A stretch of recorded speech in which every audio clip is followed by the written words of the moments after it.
Hey guys, tonight we begin a journey to a world where water was not just for washing, but for healing souls, where steam rising from sacred springs was believed to carry prayers to the gods, where emperors and peasants alike stripped away their worries along with their clothes. This is the story of how humanity discovered that sometimes the best way to solve your problems is to soak them away. Before we dive into these ancient waters together, I need your help to keep this channel flowing. If you are enjoying this journey through history, please take a moment to subscribe, hit that like button, and share this video with someone who needs a little escape from the modern world. And I am curious, where are you watching from right now? Are you already in bed? Or maybe you're winding down after a long day?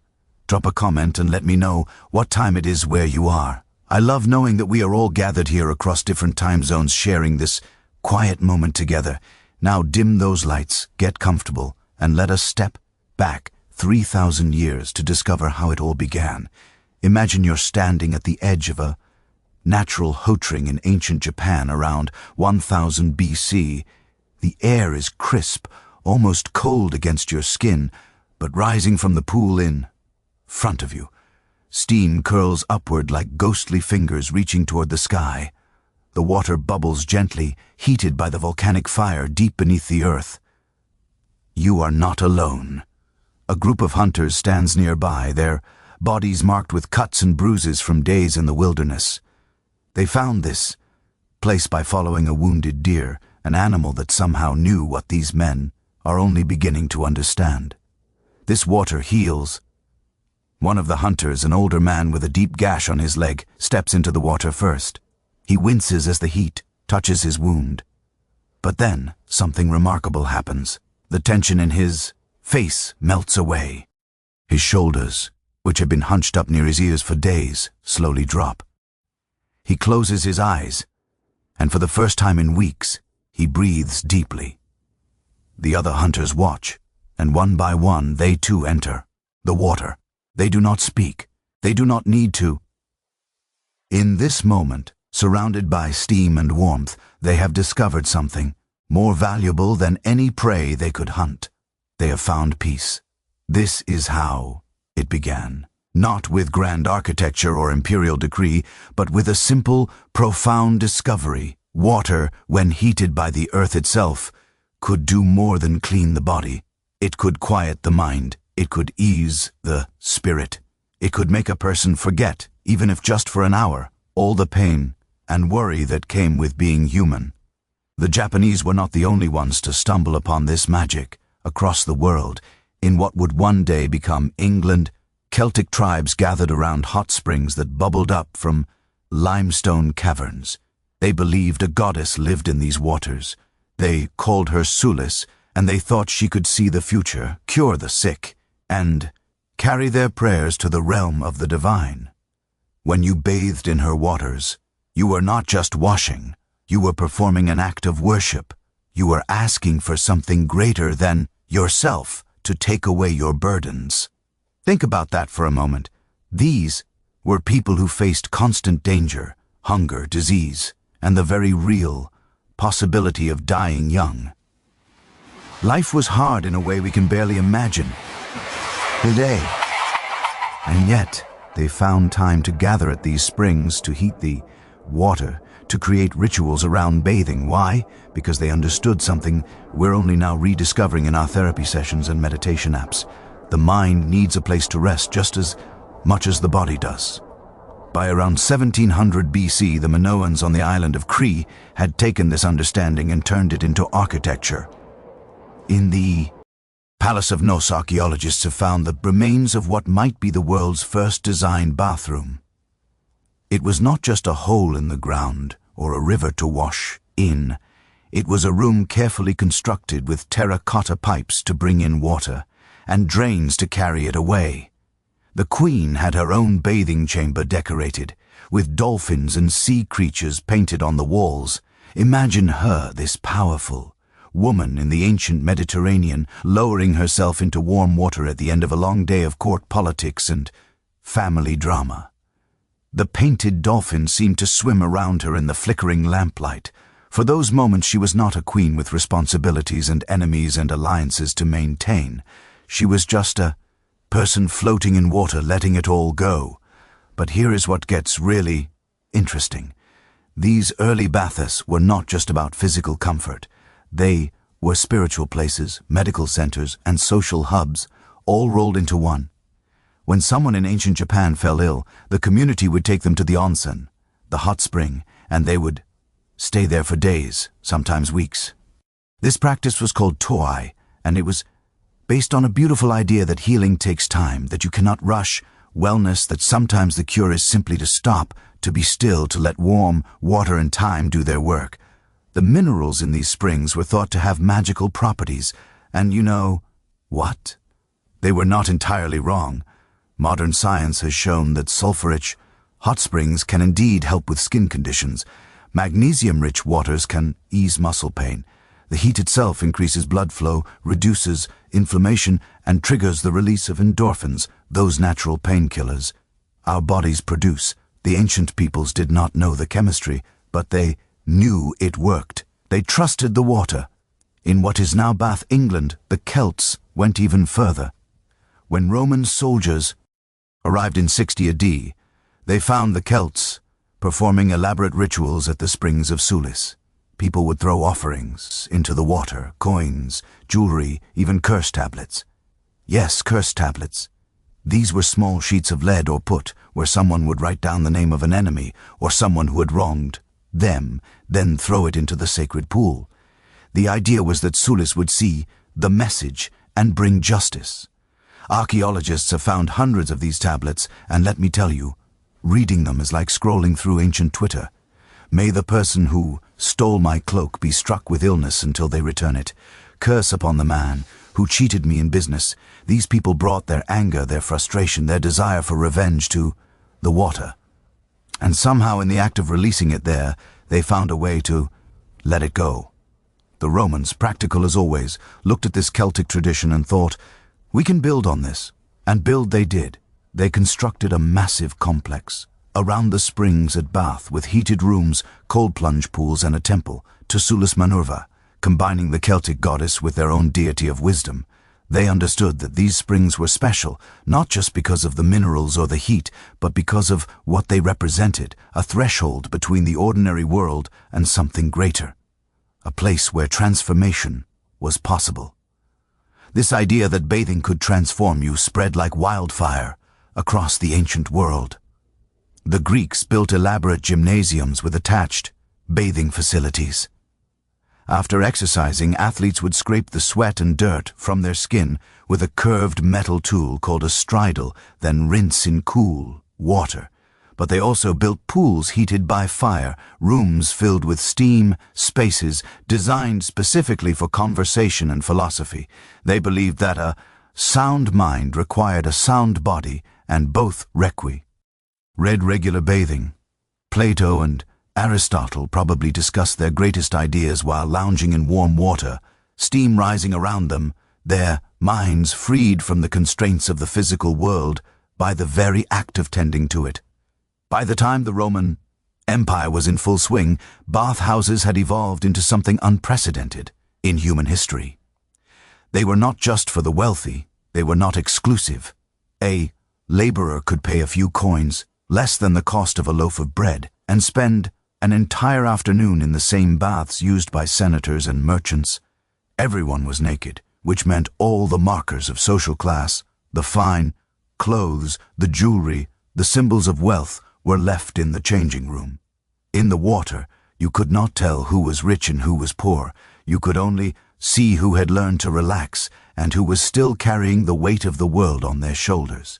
The Romans built their bath complexes on a staggering scale.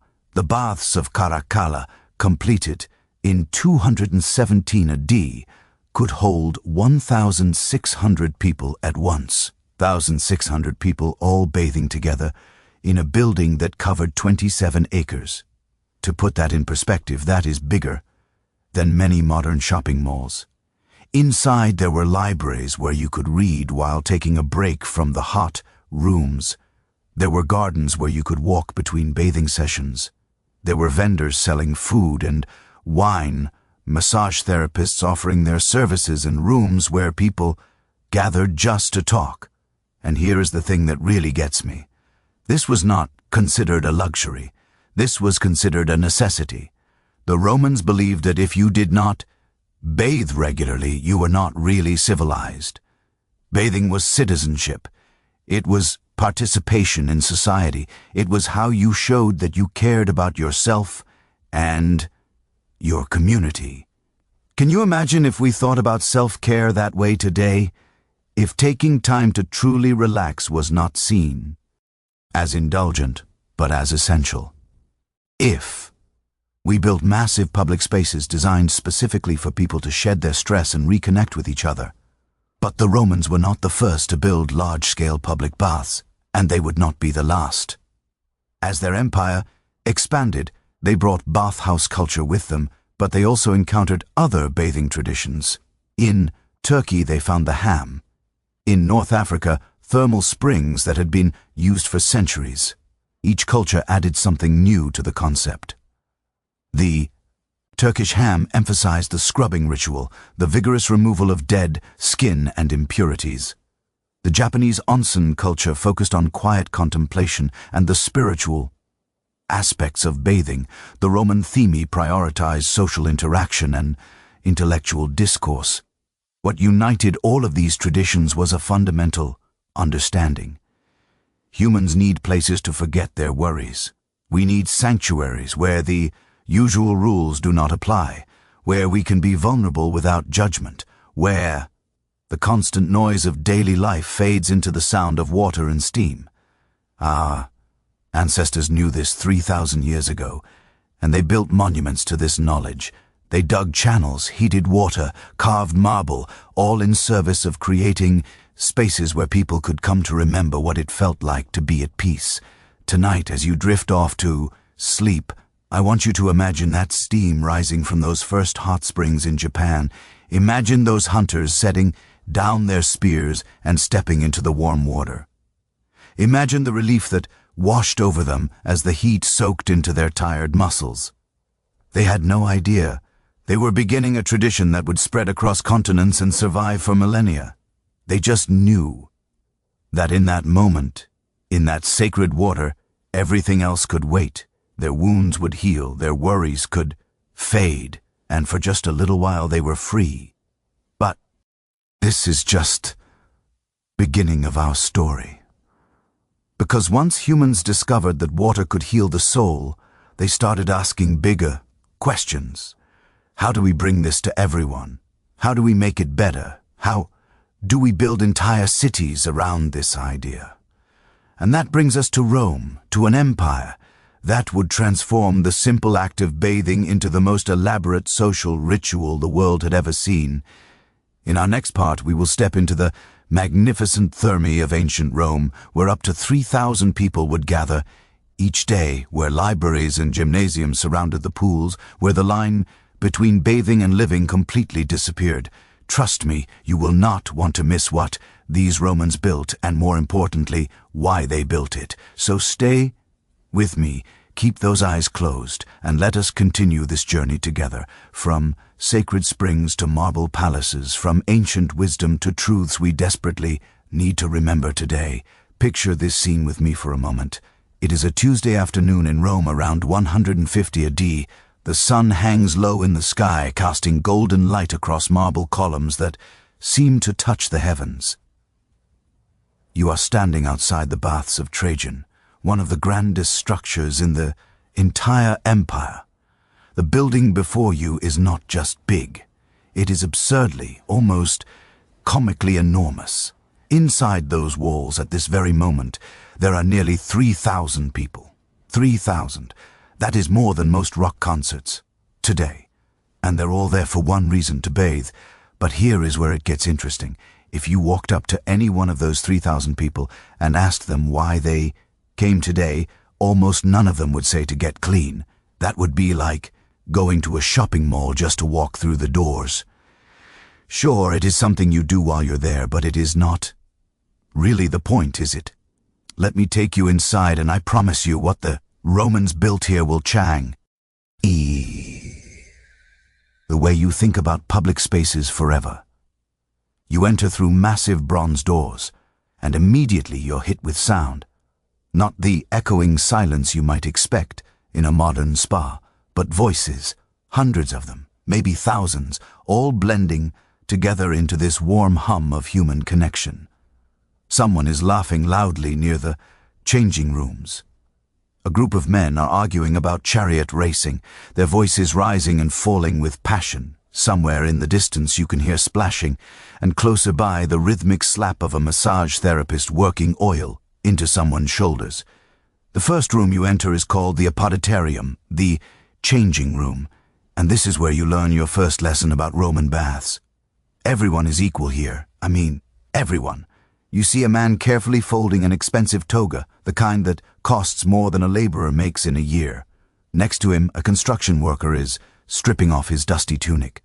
2 spots down, a young student. Beyond him, someone who might be a senator, though it is hard to tell, because the one great equalizer of the Roman baths is about to happen.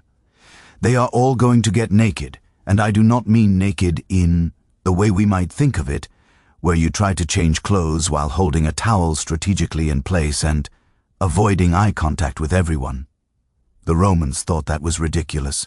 Nudity in the baths was not sexual or shameful. It was neutral. It was necessary. Because here is what happens when everyone is naked. You cannot tell who is rich anymore. You cannot see the expensive jewelry or the fine clothes or the symbols of status. All you see is people, just people with the same bodies, the same needs, the same desire to feel clean and relaxed. There is a reason this mattered so much in Rome. Outside these walls, Roman society was brutally hierarchical. You had emperors and senators at the top, then wealthy. Merchants, then freed, men, then the poor, then slaves. Where you stood in that hierarchy determined everything. Where you could sit at the theater, what you could wear, even what you could eat. The divisions were absolute and enforced by law. But inside, though the rules changed, a wealthy patron might find himself sharing a bench in the caldarium with his own client, the man who depended on his financial support. They would talk, swap stories, laugh at jokes, and tomorrow when they met outside in their respective clothes and roles, they would remember that underneath it all, they were both just humans who enjoyed a good steam bath. Now follow me deeper into the complex. We passed through room after room, and this is where you start to realize these Romans were not playing around. They understood something about human psychology that we have somehow forgotten. They knew that if you want people to truly relax, you need to take them on a journey. The first pool you come to is the frigidarium, the cold room. The water here is absolutely freezing, fed by aqueducts that bring mountain water from miles away. Some brave souls are in there now, gasping and laughing as they plunge in. Why would anyone do that?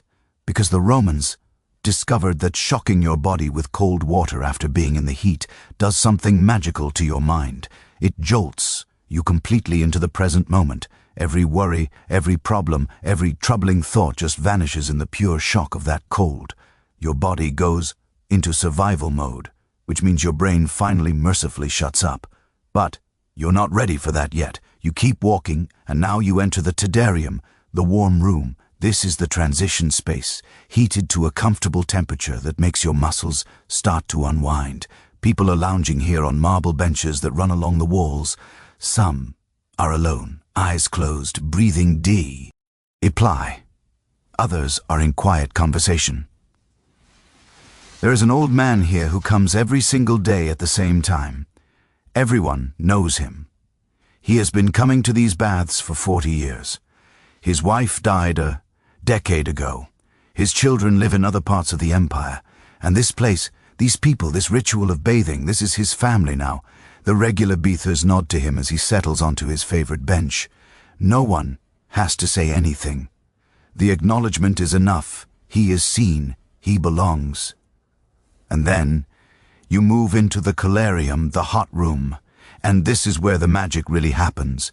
The heat here is intense, maintained by an ingenious system called a hypoc, Under the floor, there is an empty space where hot air from a furnace circulates.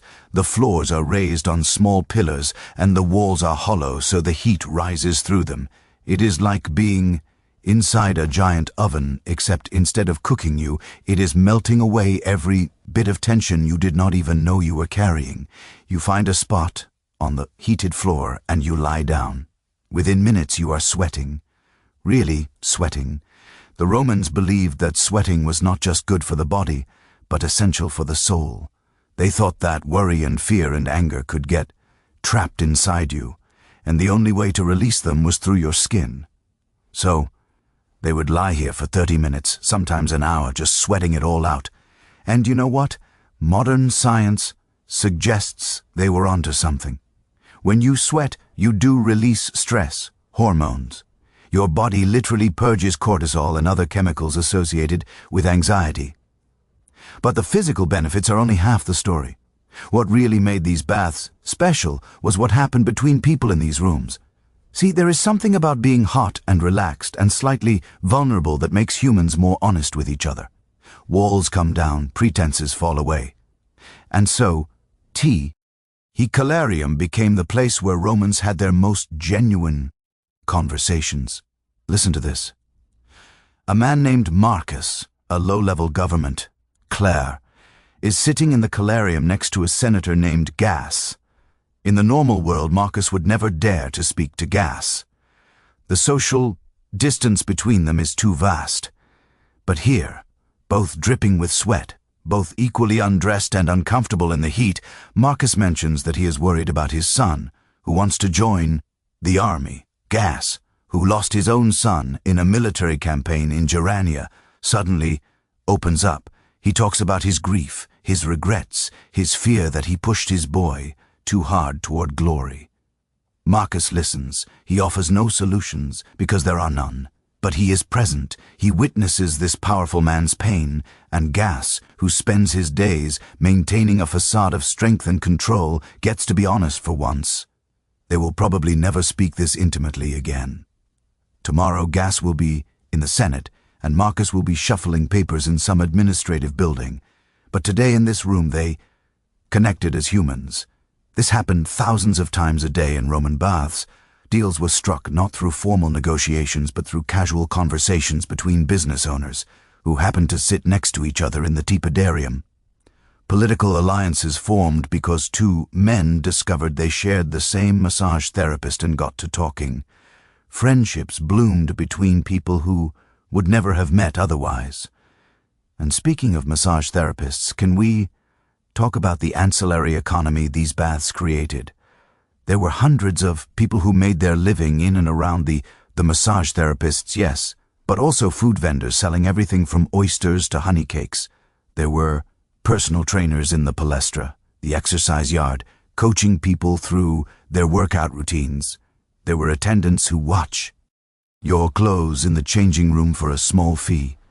There were people selling oils and perfumes and stridals, those metal scrapers used to clean the skin. There were hairdressers, philosophers offering impromptu lectures, even scribes who would read to illiterate Bathhouses or write letters for them. The baths employed so many people that when an emperor wanted to boost his popularity with the masses, one of the smartest things he could do was build a new bath complex. It was not just a gift of leisure. It was a jobs program.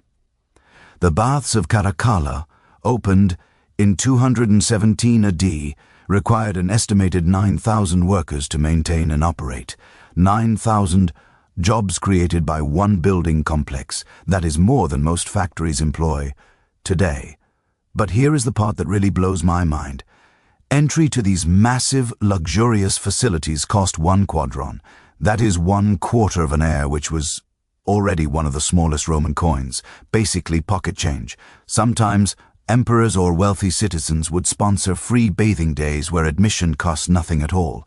The baths of Diocletian, completed in 306 AD, could hold 3,000 Bathhouses at a time, and on free days, every single spot was full, rich and poor, citizen and freedman, young and old, all bathing together.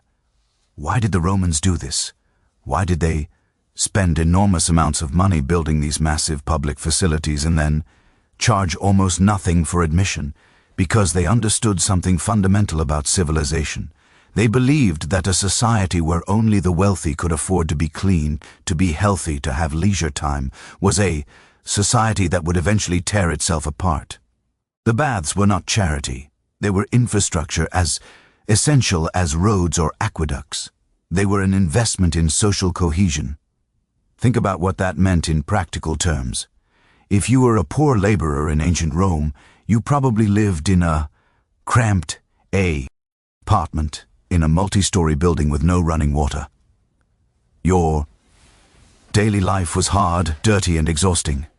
But every day, if you wanted, you could walk to the nearest bath complex.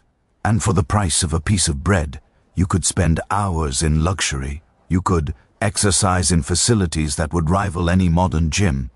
You could swim in pools bigger than most houses. You could sit in rooms heated to perfect temperatures, while marble statues and intricate mosaics surrounded you. You could eat, socialize, read, think, dream. For those hours, you were not poor. You were Roman. You had access to the same comforts as everyone else. Do you see the brilliance of this?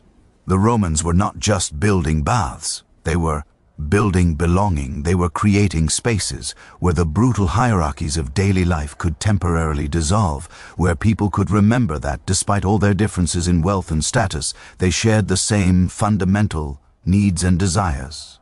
And it worked. For centuries it worked. The Roman Empire had its share of problems, obviously, but the thing that held it together, the glue that kept such a vast and diverse empire functioning, was not just military might or economic power. It was culture. It was shared rituals. It was places like the Thermae where being Roman meant something tangible, something you could feel on your skin and in your bones. There is a story I love from the historian Seneca. He lived above a bath complex and he wrote letters complaining about the noise. He describes in hilarious detail all the sounds that drove him crazy. The grunting of men lifting weights in the exercise yard, the slap of massages, the splash of people jumping into pools, the vendors shouting about their wares, and his favorite complaint, the hair removal specialist who would screech loudly to advertise his services, only stopping when he was actively plucking so. Mione's armpit hair and making his customer scream instead. Seneca was annoyed, sure, but even in his complaints, you can hear the vibrancy of these places, the sheer aliveness of them. The baths were messy and loud and chaotic, full of humanity in all its sweaty, naked, imperfect glory.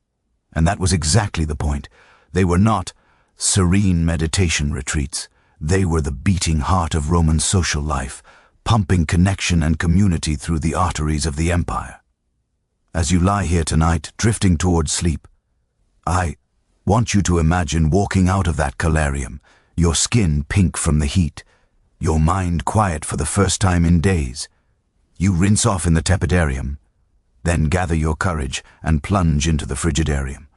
The cold shocks every cell in your body. Awake, and you emerge gasping, laughing, feeling more alive than you have in months. You dry off, get dressed, and step back out into the Roman afternoon. The worries that brought you here, they are still waiting. Your problems have not disappeared, but somehow they feel different now, smaller, more manageable.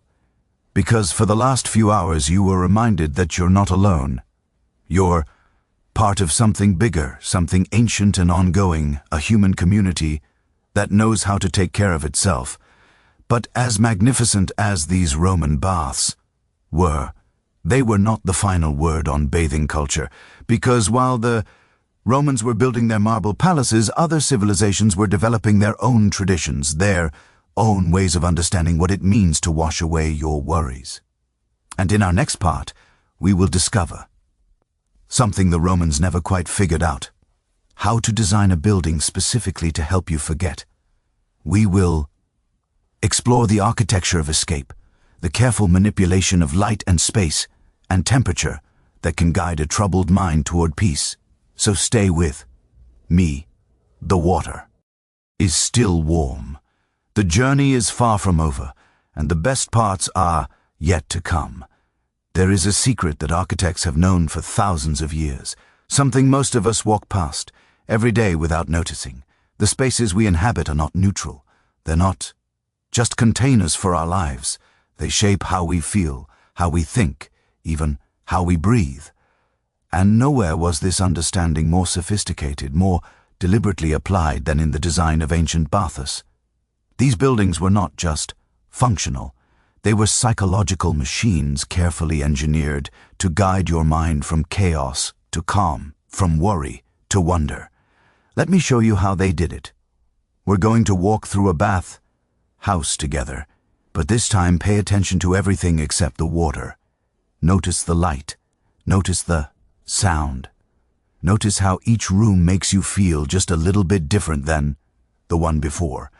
Because what you're about to discover is that these ancient architects were the original psychologists, and their medium was stone and space and shadow. You approach the Baths of Dionysian in Rome on a winter afternoon around 320 AD.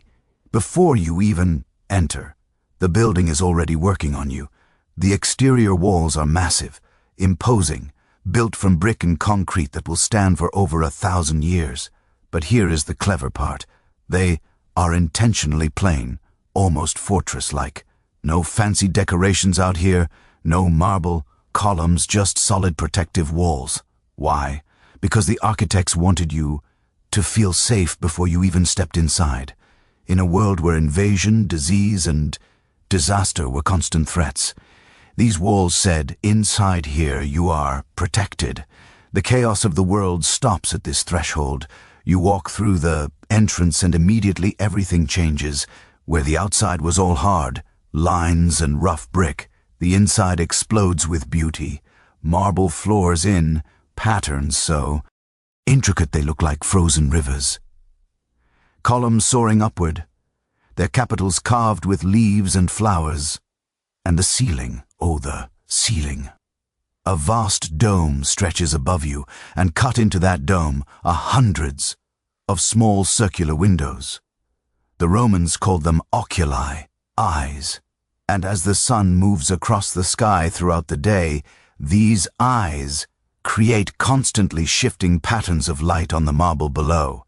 Stop for a moment and think about what that does to your brain. You came in from the harsh, unpredictable world outside. You were worried about money, about your health, about your family, about the latest political crisis. Your mind was buzzing with 1,000 concerns. And then you step into this space where light itself seems to be dancing, where beauty surrounds you so completely that your worried thoughts have nowhere to land. They just dissipate like steam rising into air. The architect Vuvius, writing in the 1st century BC, was obsessed with this stuff. He wrote an entire treatise on architecture that included detailed instructions on how baths should be designed, and his guidance was not about practicality. It was about experience. He said the hot room should face the afternoon sun, oriented southwest, so that the warmest part of the day would coincide with when people wanted the most heat. He specified exact ratios for the height of ceilings relative to the size of rooms because he understood that tall ceilings make you feel expansive, open, free, while lower ceilings create intimacy and focus.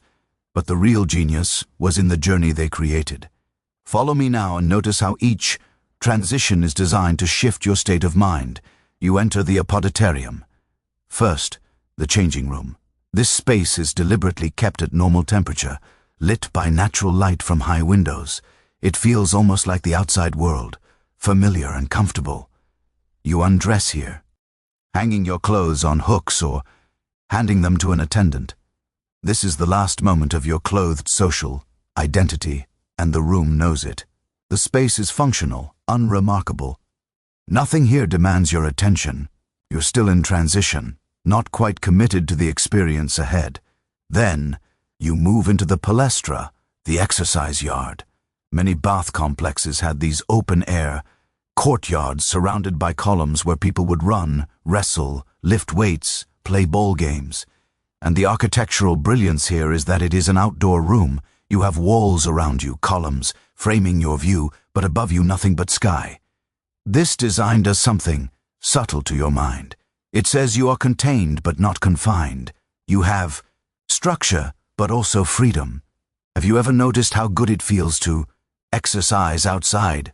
There is research now showing that physical activity in natural light produces more endorphins than the same exercise indoors. The Romans did not have the research, but they knew. They built these open courtyards because they understood that before you could truly relax, you needed to tire out your body. You needed to move to sweat to remind your physical self that it was alive and capable and strong. After exercising, you would enter the dosarium, a small room where attendants would scrape the sweat, dust, and oil from your skin with those stridles we talked about earlier. This room was kept warm but not hot, and here is where the architectural psychology gets really interesting. The ceiling in the districtarium was always lower than in the other rooms. Always. Why? Because the architects wanted you to feel attended to, cared for, almost protected. A lower ceiling creates a sense of enclosure, of being held, and when someone is scraping your skin, clean, when you are vulnerable and being touched, that feeling of protective enclosure matters. It makes the experience feel safe rather than invasive. Now comes the sequence that changed everything about how we understand psychological design. You're about to move through 3 rooms in a specific order, and each one is going to do something different to your nervous system. The Romans called this the thermal progression, and it was based on centuries of experimentation with temperature and human emotion. You enter the tedarium first. Remember, this is the warm room heated to about the temperature of a very warm summer day, maybe 85 degrees Fahrenheit. The lighting here is softer than in the changing rooms. It comes from high clear street windows, filtered and diffused. This ceiling is vated, curving gently overhead. There are niches in the walls holding statues of gods and heroes, but they are not overwhelming, just present like gentle reminders of something beyond the everyday. Sit here for a moment. Feel what this room does. Your body, which was cool when you entered, begins to warm. Not suddenly, not dramatically, but gradually. Your blood vessels start to dilate. Your heart rate slows just slightly. Your breathing deepens without you even noticing. This is the room of transition, of letting go. Whatever tension you are carrying, it starts to soften here, like butter left out on a warm day. The architects knew that if they threw you directly into intense heat, your body would resist. You would tense up, fight it. But if they warmed you slowly, your body would accept it, would relax into it. And while your body was relaxing, so was your mind. This is the room where worries become less sharp, where problems that seemed urgent start to feel like maybe they can wait. And then when you are ready, you move into the calarium, the hot room. And this is where the architectural magic reaches its peak. The moment you step through the doorway, the heat hits you like a physical presence. It is not just war. It's hot, genuinely hot, maintained somewhere between 110 and 120 degrees Fahrenheit. Your skin immediately starts to prickle with sweat, but look around. Look at what the architects have done here. The calarium always had the highest ceiling in the entire complex.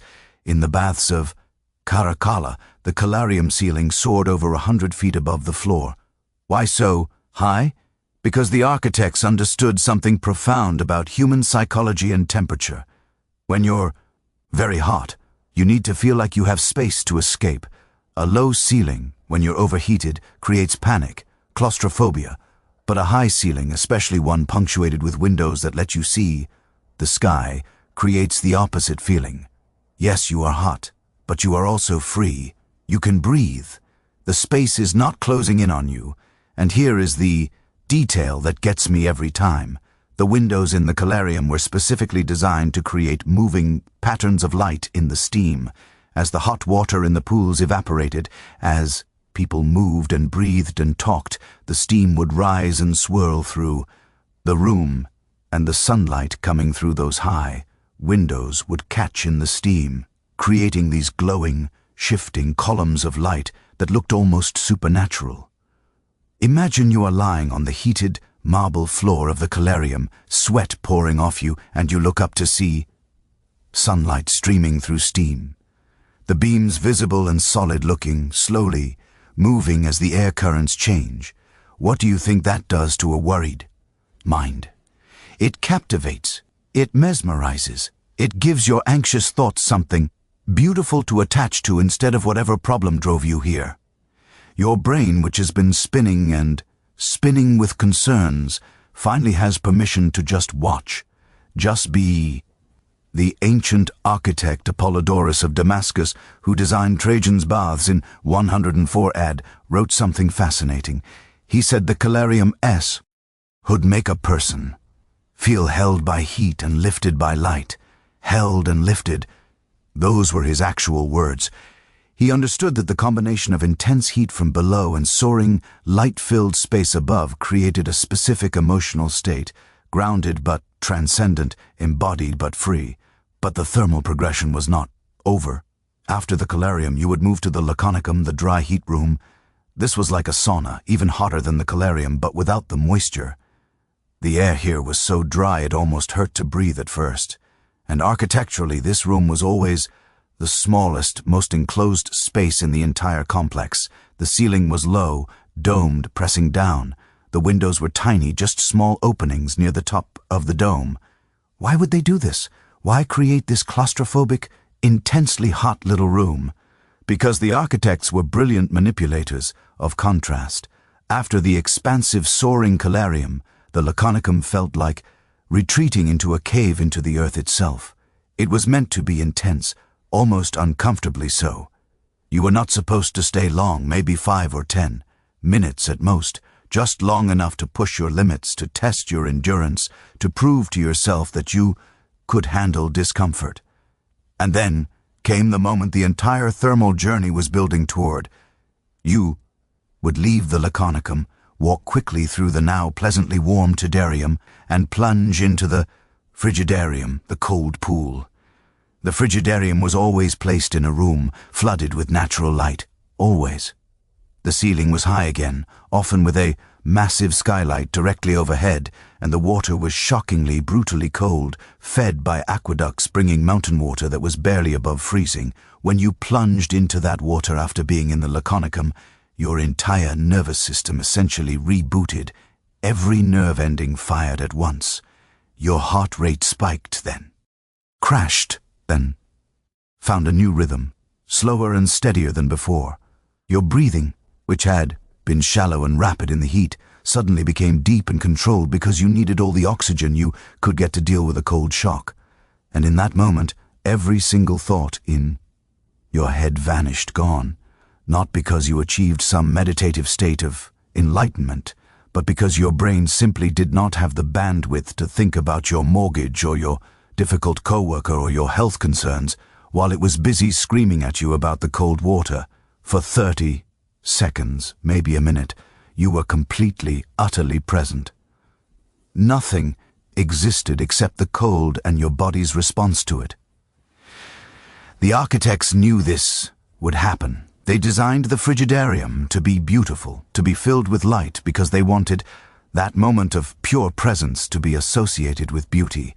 They wanted your brain to link the feeling of total mental clarity with the physical space you were in, so that every time you returned, your mind would start to quiet, even before you reached the cold pool, just from the memory and anticipation of that clarity.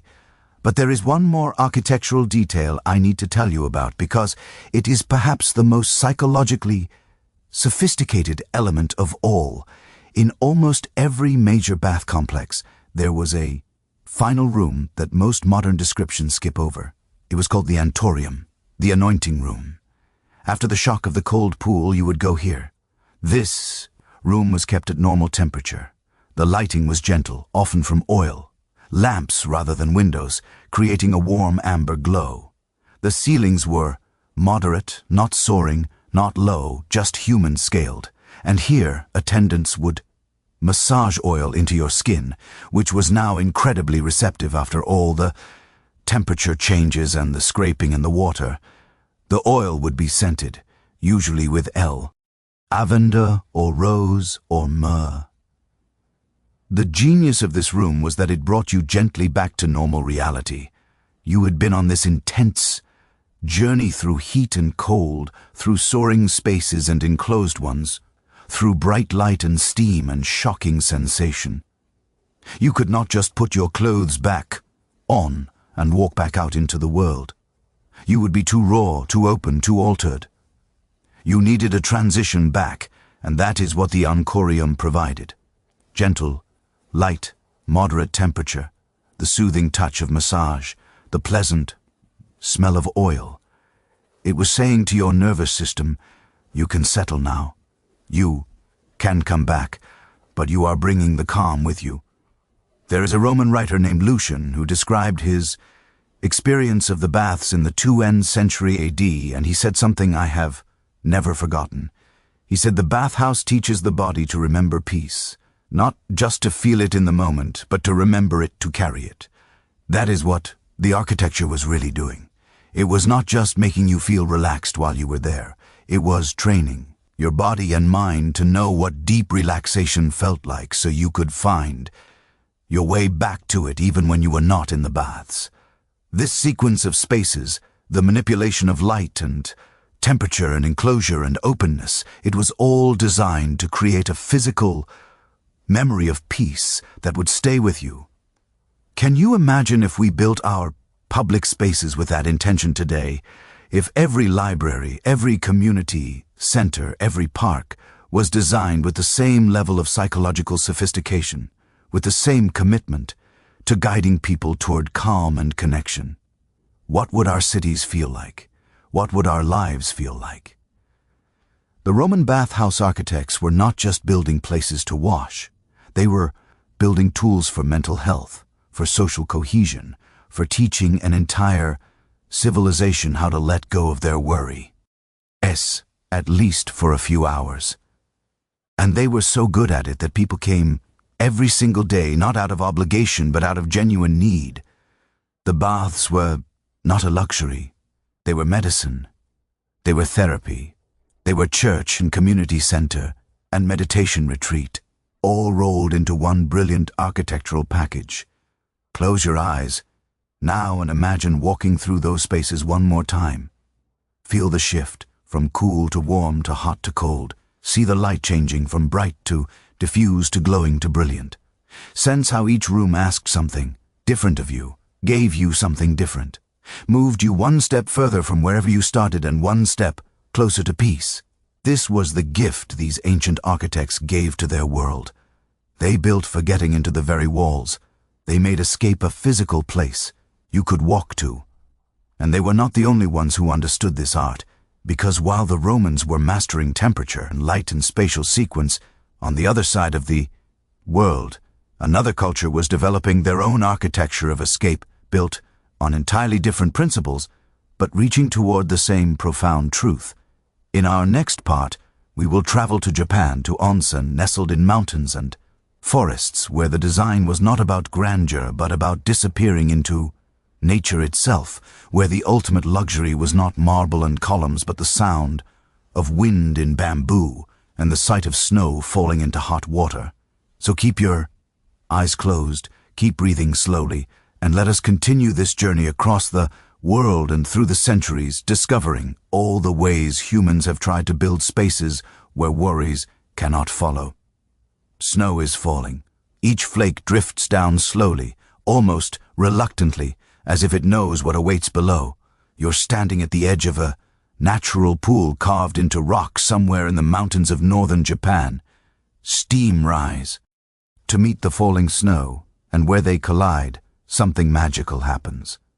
The snowflakes hover, for just a moment, suspended between hot and cold, between earth and sky, before melting into nothing, and you, naked, except for a small towel draped over your shoulder, are about to step into water that has been heated by the earth itself for thousands of years.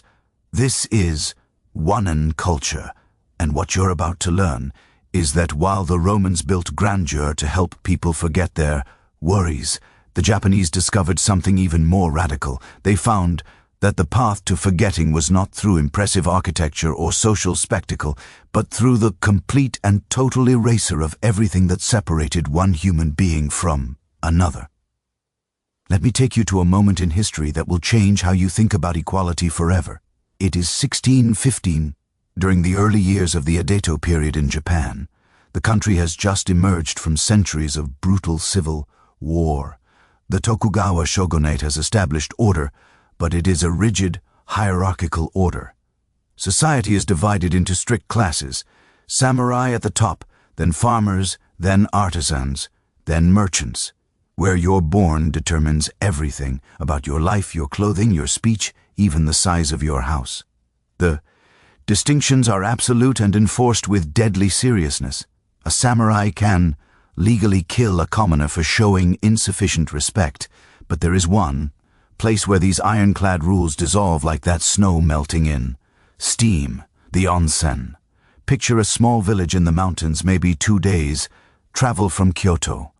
There is a natural hot spring here that bubbles up from volcanic rock, filling a series of pools that have been used for bathing since anyone can remember. On this particular evening, a samurai named Taada arrives at the Onsen. He's a high-ranking warrior, advisor to a provincial lord, a man accustomed to being treated with deference and fear.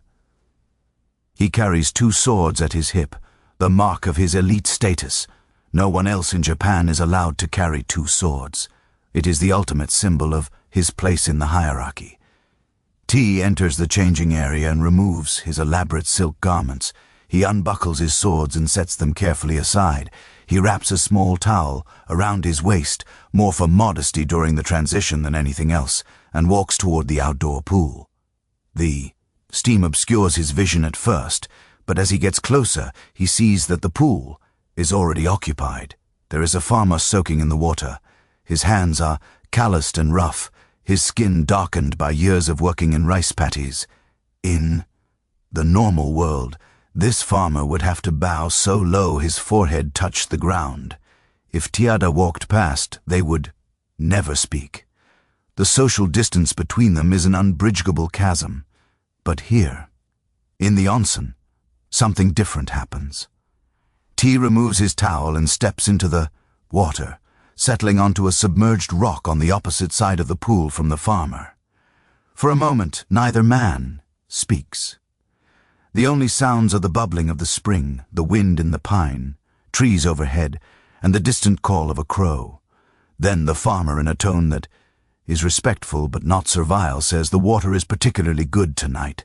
The cold air makes the heat feel deeper, does it not?"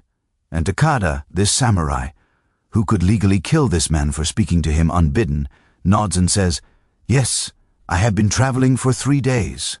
My bones needed this."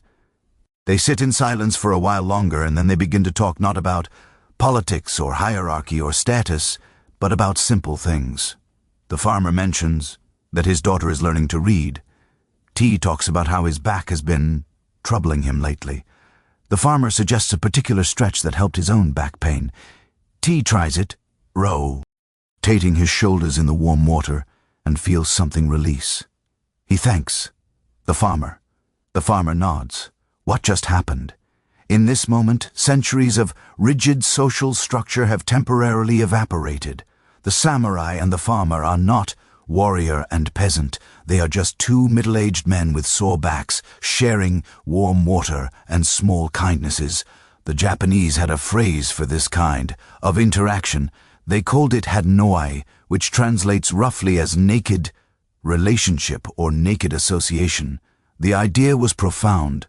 When you remove your clothes, you remove the markers of your social identity. What remains is just the human underneath. But here is what makes the Japanese approach so different from the Roman baths we've been exploring. The Romans created equality through grandeur and shared access to luxury. Everyone, rich and poor, could enjoy the same marble and mosaics and heated pools, but they still knew who was who. Conversations happened, connections formed, but Everyone remained aware of the social hierarchy even as they temporarily set it aside. The Japanese onsen culture went further. It did not just create a space where hierarchy could be set aside. It created a space where hierarchy became literally invisible, because in the water naked, there is no way to tell who is samurai and who is farmer. You cannot see the swords, you cannot see the silk robes, you can only see skin and steam and humanity. There is a historical record from 1654 that tells the story of a wealthy merchant who built a private onsen at his estate. This was during a time when merchants were technically the lowest social class beneath even farmers, despite often being the wealthiest people in their communities. This merchant was proud of his private bath and would invite important guests to use it as a way of displaying his wealth and taste. But after a few years, something interesting happened. He tore down the walls around his private wonnen and opened it to everyone in the village. When asked why, he said something remarkable. "I realized that bathing alone made the water feel less healing. The heat was the same, but something essential was missing. A bath should remind you that you are part of the world, not separate from it." This was not charity. This was a spiritual understanding that the Japanese had developed over centuries of onsen culture. The healing power of the hotring was not just in the minerals or the temperature. It was in the shared experience, the collective vulnerability, the reminder that beneath all our roles and responsibilities and social masks, we're all just bodies that get cold, that ache, that need warmth and rest. And the Japanese took this philosophy seriously in ways that might shock us today. Until the Meiji Restoration in the 1860s, mixed bathing men and women together was the norm at most onsen. Not in the playful, boundary-pushing way it sometimes occurred in Roman baths, where it was seen as slightly scandalous. In Japan, it was simply normal.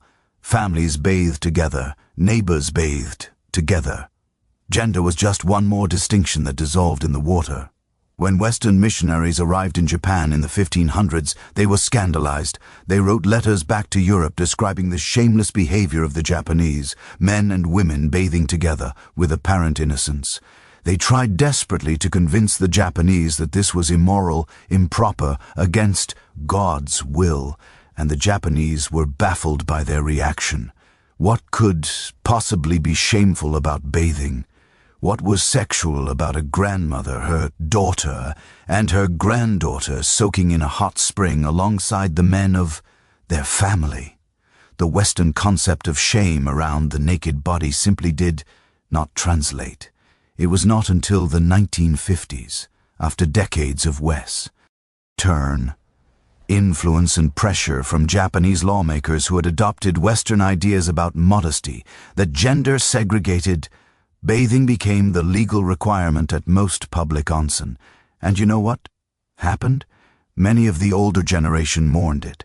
They felt that something essential had been lost, some fundamental truth about human equality that could only be expressed when all the distinctions, including gender, were stripped away. Even today, there are still a handful of onsen that practice kyoku mixed bathing. One of the most famous is Sukayu Onsen in Aomori Prefecture. The main bath, called Senburo, which means 1,000-person bath, can accommodate about 200 bathers at once. Men and women bathe together just as they have for hundreds of years. Foreign visitors are often nervous about this, but locals say the same thing again and again. Within 5 minutes of entering the water, you forget to be self-conscious. The heat, the steam, the quiet conversation around you. It all conspires to make your awareness of your own nakedness fade away. You stop being a body to be looked at and start being just a presence in the water. There is something deeply wise in this. Think about how much energy we spend every day managing how we are perceived. We choose our clothes carefully to project the right image. We monitor our posture, our facial expressions, our tone of voice. We're constantly performing our social identity, often without even realizing we're doing it. And it is exhausting. All that self-monitoring, all the awareness of how we appear to others, it is a huge source of stress and anxiety.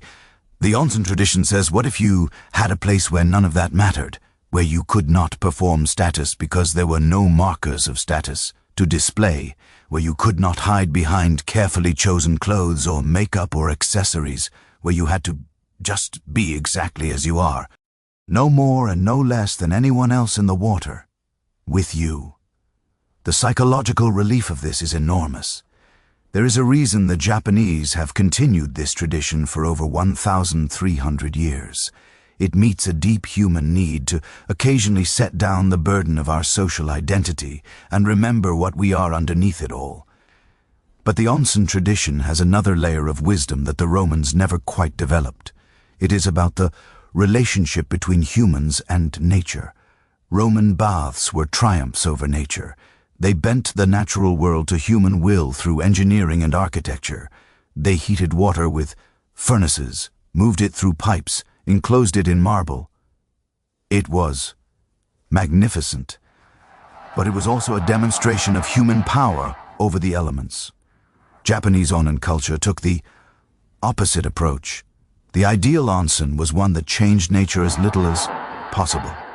The best pools were those that seemed to emerge naturally from the landscape, where you could soak in hot water while looking at mountains or forests or the sea, where the boundary between the human-made and the natural was blurred or erased entirely. There is an onsen called Noto Onsen, deep in the mountains of Akita Prefecture.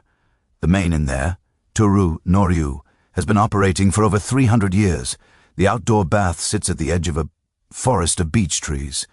When you soak there in autumn, golden leaves fall into the water around you. In winter, snow accumulates on the rocks at the pool's edge. In spring, you can hear the sound of snowmelt rushing down the mountain in streams. The pool is just rocks and water and heat, minimally altered from how the spring has existed for thousands of years. And soaking there, you feel something the Roman baths could not quite provide. You feel like part of the landscape. Not a person visiting nature, but nature itself temporarily taking the form of a person. The Japanese had a kons, PT, for this feeling too. They called it shin-yoku, which we translate as forest, bathing. It is the idea that spending time immersed in nature has healing, properties that go beyond the physical. Your nervous system slows down. Your sense of time changes. The concerns that felt so urgent in the city start to feel absurd out here, surrounded by trees that have been growing for 100 years and mountains that have been standing for millions. When you combine Shinron-yoku with the hot water of an onsen, something remarkable happens. Your body is being heated, relaxed, your muscles loosening in the mineral-rich water. Meanwhile, your eyes are taking in the natural beauty around you. Your ears are hearing wind and water instead of traffic and voices. Your sense of smell is catching pine and sulfur and clean air. Every sense is telling you the same message. You're not in the human world right now. You're in the world that existed before humans, the world that will exist after us, the world that has no use for our social hierarchies and anxieties and endless concerns. There is a famous Zen story about an emperor who visited a remote mountain one. He was traveling in disguise, trying to escape the pressures of court life. He entered the pool and found himself next to an old monk. They sat in silence for a long time, and then the emperor, hoping to impress this holy man, began to talk about his meditation practice, his study of Buddhist texts, his charitable works. The monk listened politely, then said, "That is all very admirable, but have you learned to be a stone?" The emperor was confused. "Be a stone? What does that mean?" The monk gestured to the rocks around them. "These stones sit in the hot water every day. They do not worry about whether they are good stones or important stones. They do not try to be anything other than what they are." That is the real lesson of the onsen. Not to achieve some exalted state, but to simply be like a stone in warm water. The emperor, according to the story, sat with this teaching for the rest of his visit, and when he left, he was quieter, softer somehow. He had learned what the onsen tradition teaches everyone eventually, that the highest achievement is not to be more but to be less. Less self-conscious, less concerned with status, less separated from the simple physical reality of being a body that needs warmth and rest.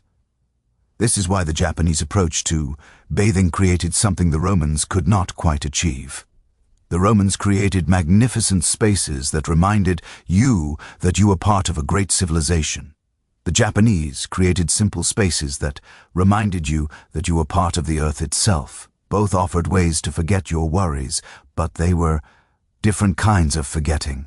The Romans helped you forget through distraction and social connection and architectural wonder. The Japanese helped you forget by dissolving the boundary between you and everything else, until there was no separate you to have worries in the first place. There is one more aspect of Onsen culture I need to share with you before we move on, because it reveals something profound about how the Japanese understood healing. It is the practice of toy therapeutic bathing. When someone was seriously ill or recovering from injury or struggling with what we would now call depression or anxiety, they would sometimes go to an onsen for an extended period. Not for a day or a weekend, but for weeks, sometimes months. During this time, they would follow a strict routine, wake at dawn, bathe in the onsen for 30 minutes, rest, eat simple food, bathe again, read or walk or sit in meditation, bathe again in the evening, sleep, repeat day after day, week after week. To modern ears, this might sound boring, even wasteful, but the Japanese understood something we've largely forgotten. Healing takes time, real healing. The kind that reaches into your bones and your mind and your spirit cannot be rushed. You cannot fix deep exhaustion with a weekend spa visit. You cannot resolve trauma with a single therapy session. Some things require sustained patient attention. The Toji tradition says, take the time you need. Remove yourself from the demands of normal life. Establish a simple rhythm. Let the heat and the water and the quiet do their slow work. Trust that if you show up to the onsen every day with an open heart, something will shift. Maybe not today, maybe not next week, but eventually. The water is patient. The stones are patient. You can learn to be patient too. As you lie here tonight breathing, slowly, feeling the weight of your body against your bed, I want you to imagine stepping into that mountain pool. Feel the shock of cold air on your skin, then the embrace of hot water as you lower yourself in. See the steam rising, the mountains in the distance, the sky turning violet as the sun sets. And imagine setting down just for these moments before sleep. All the ways you perform your identity during the day, all the roles you play, all the expectations you carry, all the differences between you and everyone else. Imagine being just a body, just a presence, just a stone in warm water. Nothing to prove, nothing to achieve, just here, just now, just this. The Romans showed us how architecture could guide us toward peace. The Japanese showed us how simplicity and nature could dissolve us into peace. But there is yet another tradition we have not explored, one that took the communal bathing experience and made it sacred in a completely different way. One that gave women in particular a kind of freedom and power they had nowhere else in their society. In our next part, we will travel to the Turkish Hammam, where steam and scrubbing became rituals of transformation, where women built entire networks of influence behind doors that men could never open, and where going to the bath was not just about getting clean, but about claiming space in a world that gave women very little. So stay with me as we continue around the world, gathering wisdom from every culture that understood what we seem to have forgotten. That sometimes the best medicine is simply warm water and the company of other humans who have agreed for a little while to be equals behind a set of heavy wooden doors in Istanbul in the year 1557. Something extraordinary is happening. The doors are carved with intricate geometric patterns, and above them carved in Arabic script are the words Haseki Huram Sultan Hamu. This is the Hammam commissioned by Rosalana, the most powerful woman in the Ottoman Empire, wife of Sultan Suleiman the Magnificent. But the true power of this building has nothing to do with its royal patron or its magnificent architecture designed by the legendary Sinan. The real power is in what happens every Wednesday afternoon when these doors close and lock from the inside. Inside there are over 200 women. Steam rises from heated marble slabs, water splashes in copper basins, and conversations are happening that will change the course of empires, arrange marriages between powerful families, settle disputes that the Sultan's courts will never hear about, and give women access to a kind of freedom that exists nowhere else in their world. Welcome to the secret Parliament of the Ottoman Empire. Welcome to the women's Hammam. Let me tell you something that will sound impossible at first, but I promise you it is historically documented. In Ottoman society, if a husband denied his wife regular access to the Hammam, she had legal grounds for divorce, not just social justification or moral argument. Actual legal grounds. The denial of Hammam access was considered such a fundamental violation of a woman's rights that Islamic courts would grant divorces based on this alone. Think about that. In a society where women had limited legal rights, where they could not own property in many cases, where their movements were restricted and their voices often silenced, the Hammam was considered so essential that its denial was grounds to dissolve a marriage. Why? What was really happening behind those doors? Step back with me to that Wednesday afternoon in 1557. You are a young woman, maybe 23 years old, married for 5 years to a minor government official. Your life is constrained by 1,000 invisible rules. You cannot speak to men outside your family. You cannot walk the streets freely without covering yourself completely. Your days are spent within the walls of your home, managing servants if you are wealthy, or doing endless household labor if you are not. You rarely see friends. You have almost no opportunities for the kind of casual, social interaction that humans need to stay sane. The walls of your world are very, very close. But Wednesday is Hammam Day, and on Wednesday everything changes. You gather your things, fresh clothes, olive oil soap scented with laurel, a few coins, and most importantly, food. Because you are not going to the Hammam for an hour, you're going for the entire day. Your husband knows this. Your children, if you have them, are left with family or servants. This time is yours, protected not just by custom, but by law. You arrive at the Seki Hammam in the early afternoon. The entrance fee is modest, affordable even for women of limited means. You pass through the first chamber, the Kamakan, a soaring domed room with a central fountain. The ceiling is covered in stars carved from stone, and sunlight streams through color. D-glass windows, painting the marble floor in blues and reds and golds. You remove your outer garments and leave them with an attendant. You wrap yourself in a thin cotton cloth called a pestamile and a pair of wooden clogs called nailon to protect your feet from the hot floors. Then you pass through to the haret, the hot room, and you enter another world entirely. The heat hits you first, rising from the marble floors and the gobektasia, the massive heated stone platform that dominates the center of the room. But what strikes you even more than the heat is the sound. Laughter, so much laughter. Women are everywhere, reclining on the heated stone, sitting in loves along the walls, gathering around marble basins. Some are being scrubbed by attendants, their skin turning pink under the rough keys mitts. Others are simply soaking, talking, eating from the baskets of food they brought. Children run between groups of women, their excited voices echoing off the dew ceiling, and the conversations happening here would shock anyone who thinks Ottoman women were passive or powerless. In one corner, a group of older women are discussing a marriage proposal. A wealthy merchant's family wants to marry their son to the daughter of a military officer.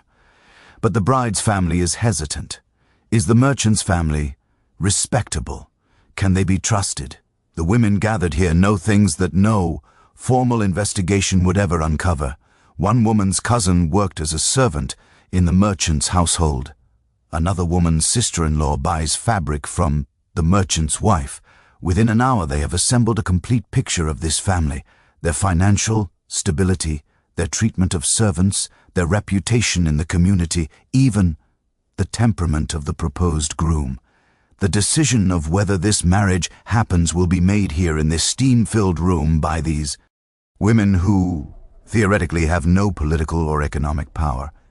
In another alcove, a young mother is crying. Her child has been sick for weeks, and the doctors her husband hired have done nothing to help. An older woman moves closer, asks questions, examines the child who is with them. "This happened to my grandson," she says. "The problem is not what the doctors think. Try this." And she shares a remedy, a combination of herbs and a change in diet. 3 weeks later, the child will be well.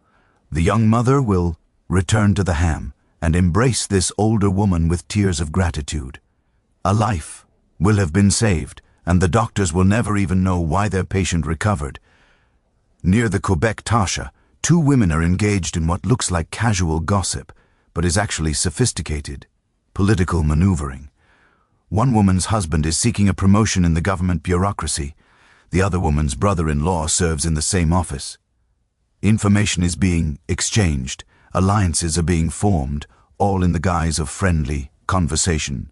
By the time these women leave the Hammam, one husband's career trajectory will have shifted, and he will never know that his wife arranged it while getting her back scrubbed in a steam bath. This was the genius of the Hammam for women. In a society that severely restricted their public presence and political participation, the Hammam created a separate sphere that was entirely theirs.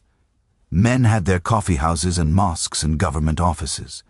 Women had the Hammam, and in many ways the women's sphere was more powerful because it was invisible to men and therefore unregulated by them. There is a tradition called the Gel in Hammami, the bridal Hammam, that perfectly illustrates the social power concentrated in these spaces. Before a wedding, the bride would go to the Hammam accompanied by female relatives and friends from both families. On the surface, this was a cleansing ritual, preparing the bride for her new life. But the real purpose was something else entirely. The groom's mother would be there, and this was her opportunity to thoroughly inspect her future daughter-in-law, and I mean thoroughly. In the Hammam, everyone was naked or nearly so. The groom's mother could see if the bride had any physical defects or scars. She could observe her behavior, her modesty, even kiss her to check if she had bad breath. This might sound intrusive and horrible to modern ears, and in many ways it was, but it also gave women information and agency in a system where marriages were arranged and divorce was difficult. If the groom's mother discovered something that concerned her, she had the power to call off the wedding. Her word given in the Hammam was final, but the Gel in Hammama was also a celebration, a moment of joy and transition. The bride would be bathed by the other women, scrubbed until her skin glowed, her hair washed and oiled and braided. They would sing traditional songs, some bawdy and humorous, giving the bride earthy advice about married life that would never be spoken in mixed company. They would feed her special foods, sweet pastries dripping with honey, symbolizing the sweetness they hoped her marriage would bring. For one day, this bride was the center of attention, celebrated and supported by a community of women who understood exactly what she was about to face. The Hammam was also the only place where women from different social classes mixed freely. A wealthy merchant's wife might find herself on the gotasha next to her own servant. In the steam and heat with minimal clothing, class distinctions blurred. Yes, wealthier. Women might pay for private loves or bring more elaborate baskets of food, but they still shared the same space, breathed the same steam, submitted to the same scrubbing rituals. Conversations, penned across class lines that would be impossible anywhere else. And here is something that might surprise you. The Hammam was a major employer of women in Ottoman society. Every Hammam needed female attendants, women who specialized in the vigorous scrubbing that was central to the Hammam experience. These talak, as they were called, developed tremendous physical strength from years of scrubbing. They would work you over with a keys mitt, removing dead skin so efficiently that You would watch it roll off your body in little gray threads. It was not gentle, it was not particularly relaxing, but it was transformative. When a telk was done with you, your skin would be pink and new, sensitive to even the slightest breeze. You felt reborn. The telk were often older women or widows who needed to support themselves. The job gave them economic independence rare for women in that era. Some telk became quite prosperous, known throughout the city for their skill. Women would request them specifically, willing to wait if their preferred telk was busy with another client. These women had reputations, businesses, regular customers. They had economic power. There were also nata attendants who watched the door and managed the flow of customers. There were women who sold sherbet and coffee inside the hammam, women who offered depilation services, removing body hair with a mixture of sugar, lemon, and water in a practice that continues in many cultures today. Women who braided hair or applied henna. An entire female economy existed within the walls of the hammam, invisible to men and largely ignored by historians, but absolutely vital to the women who participated in it. But beyond the economic and social functions, the hammam served a deeper psychological need. Remember, these women lived in a world of incredible restriction. Their movements were controlled, their interactions monitored. Teach, ear voices, often literally silenced in public spaces. The psychological weight of this constant restraint must have been crushing. Where could you go to just be yourself, to speak freely, to move without surveillance, to laugh too loudly or cry if you needed to? The hammam was that place. Behind those locked doors, watched over by female attendants who would never betray the confidences spoken within those walls, women could exhale. They could complain about difficult husbands or mothers-in-law. They could admit to fears and doubts they could never voice elsewhere. They could seek advice on problems they were not supposed to have. They could be fully human in a way that the outside world did not permit. There is a beautiful tradition that captures this perfectly. In the hammam, women would sometimes perform a ritual called taking your worries to the marble. You would lie face down on the heated gobek tashi and imagine all your troubles seeping out of your body, absorbed by the stone. Then you would pour cool water over yourself, washing away whatever the stone had taken from you. It was like a confession, an unburdening but without judgment or shame. The marble listened to everything and absorbed it all without comment. And somehow when you stood up, you genuinely did feel lighter. The heat itself had a psychological function similar to what we saw in the Roman colarium and the Japanese onsen, but with a distinctly Ottoman character. The hammam was not as brutally hot as a Roman colarium, nor as gently warm as a Japanese onsen. It was somewhere in between, a persistent, enveloping warmth that made you sweat steadily for hours. And that sustained sweating, that slow purification, was believed to cleanse not just the body, but the spirit. There is a saying that was common in Ottoman times: the hammam is a silent doctor. It prescribed no medicines, gave no lectures, but somehow healed. What ailed you? Part of this was certainly the physical benefits of heat and cleansing, but more important was the social and psychological healing that happened. Isolation is poison to the human spirit. We need community, connection, the reminder that we are not alone in our struggles. The hammam gave Ottoman women that reminder every single week. Now imagine you've been at the hammam for 6 hours.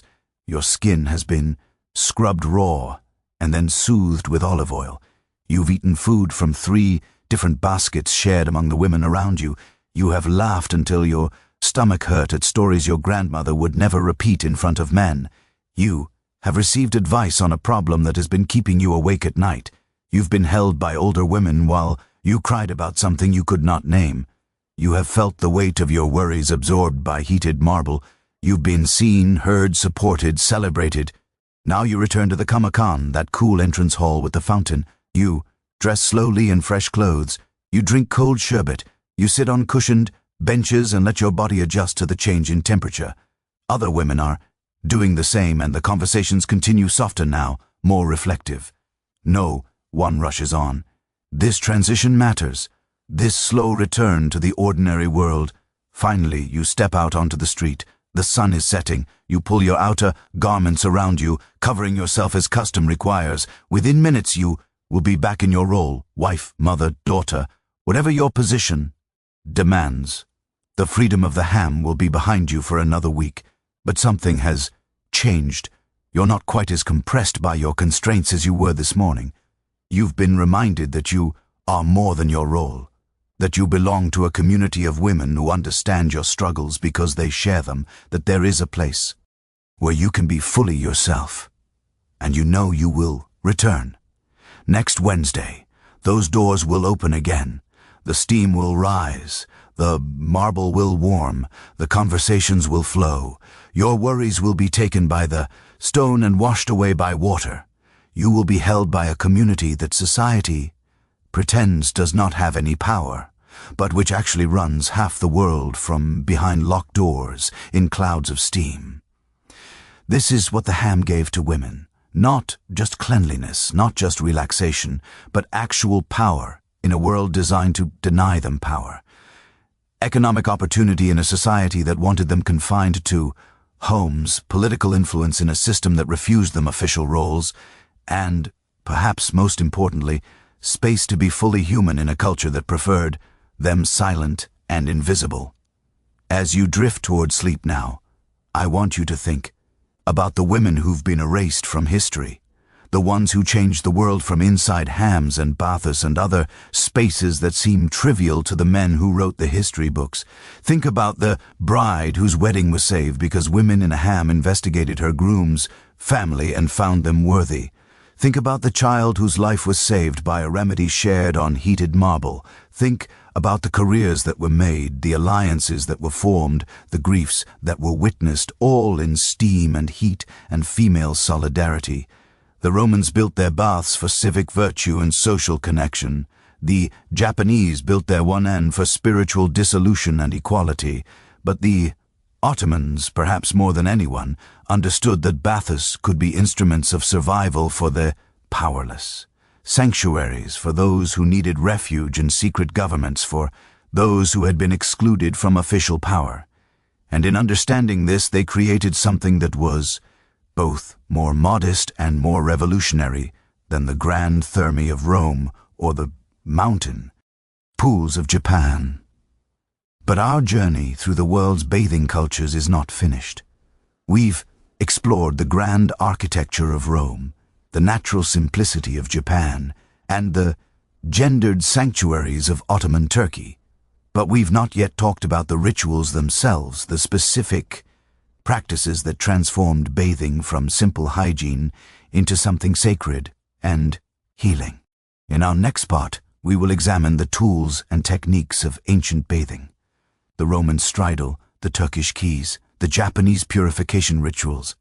We will discover why scraping your skin or pouring water over yourself in a specific way could change your state of mind, and what these cultures understood about embodiment that we have largely forgotten.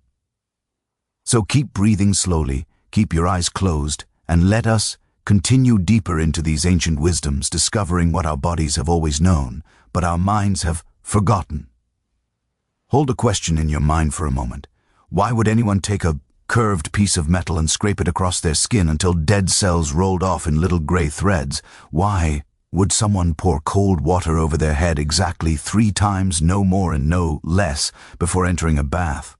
Why would an entire culture agree that you must wash your left foot before your right, always in that order, as if the sequence mattered to anyone but you?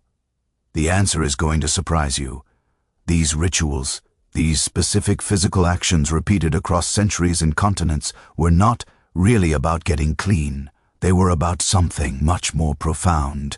They were technologies for transforming consciousness. They were ways of using your body to change your mind, of making the invisible work of healing visible and tangible through deliberate, repeated physical acts. Let me show you what I mean by taking you to 3 different moments in history, 3 different baths, 3 different holes. And by the end, you will understand why the ancients knew something about the relationship between body and mind that we are only now beginning to rediscover. Rome, 165 AD. The baths of Trajan, mid-after afternoon. A man named Quintus has just finished his exercises in the palestra.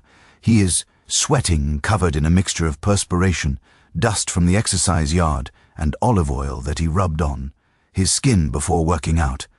This combination might sound disgusting to us, but to a Roman, this mixture was sacred. It was called glorios, and it was believed to contain the essence of athletic virtue and strength. In fact, some Romans would collect the glorios, scrape from famous athletes, and use it as medicine. But Quintus is not saving his glorios. He picks up a tool that looks like a question mark made of bronze. This is a stridle, and what he is about to do with it will tell us everything about how the Romans understood the relationship between physical and spiritual cleansing. He holds the stridle in his right hand and begins to drag it down his left arm, pressing firmly enough that the curved blade catches the oil and sweat and dirt and pulls it away from his skin. The feeling is strange, intense, somewhere between pleasurable and slightly painful. He watches the mixture accumulate on the blade, then flicks it onto the floor where it will eventually be swept away by bath attendants. Then he does it again and again. Methodically, deliberately, he scrapes every accessible surface of his body, arms, legs, chest, back with the help of a friend or a slave. Now, here is what makes this interesting. Quintus does not need to do this. He could just jump into the water and wash off. The Romans had soap, a primitive version made from animal fat and ash. He could use that, but he does not, because the scraping is not really about removing dirt. It is about transformation through liberate action.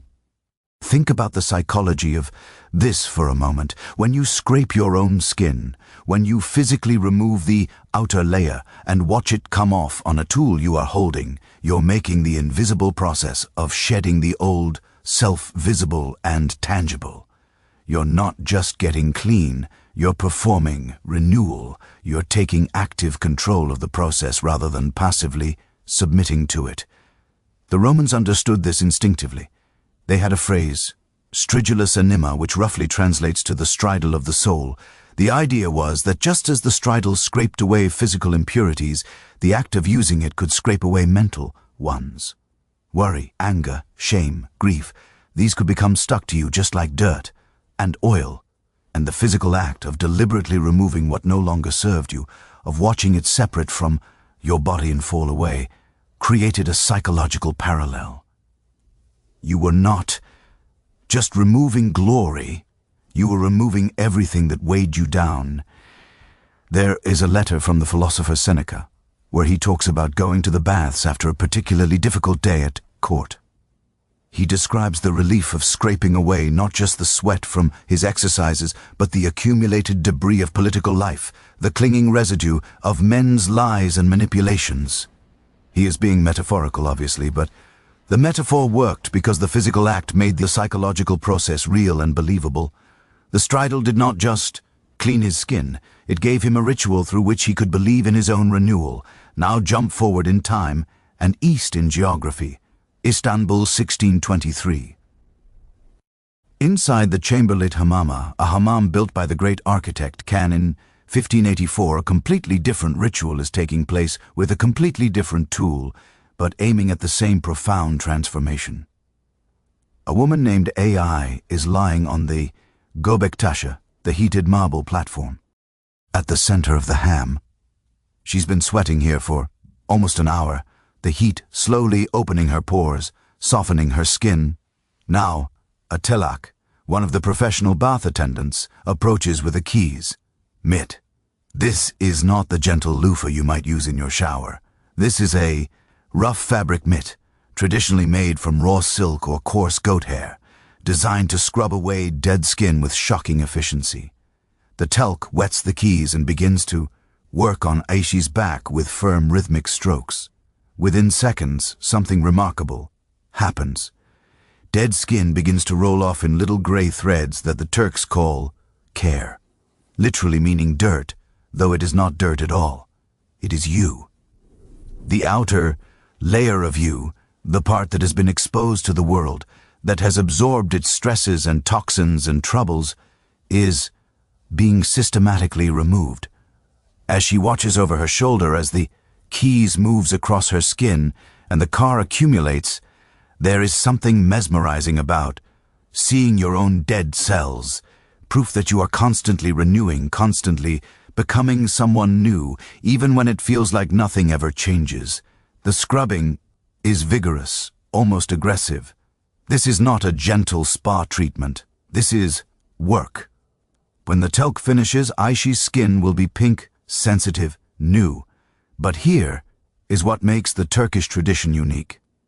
This scrubbing is not something you do to yourself. It is done to you by another person, and that changes everything about its meaning. When you scrape yourself with a stridugel, it is an act of self-transformation, taking control of your own renewal. But when someone else scrubs you, when you lie still and submit to their hands working over your body, it becomes an act of surrender, of trust, of allowing yourself to be cared for. In Ottoman culture, this was deeply significant. These were people who valued self-reliance and strength, especially for men. 5. Vulnerability was not generally celebrated. But in the Hammam, lying on the hot marble while a talc scrubbed away your dead skin, you had permission to be vulnerable.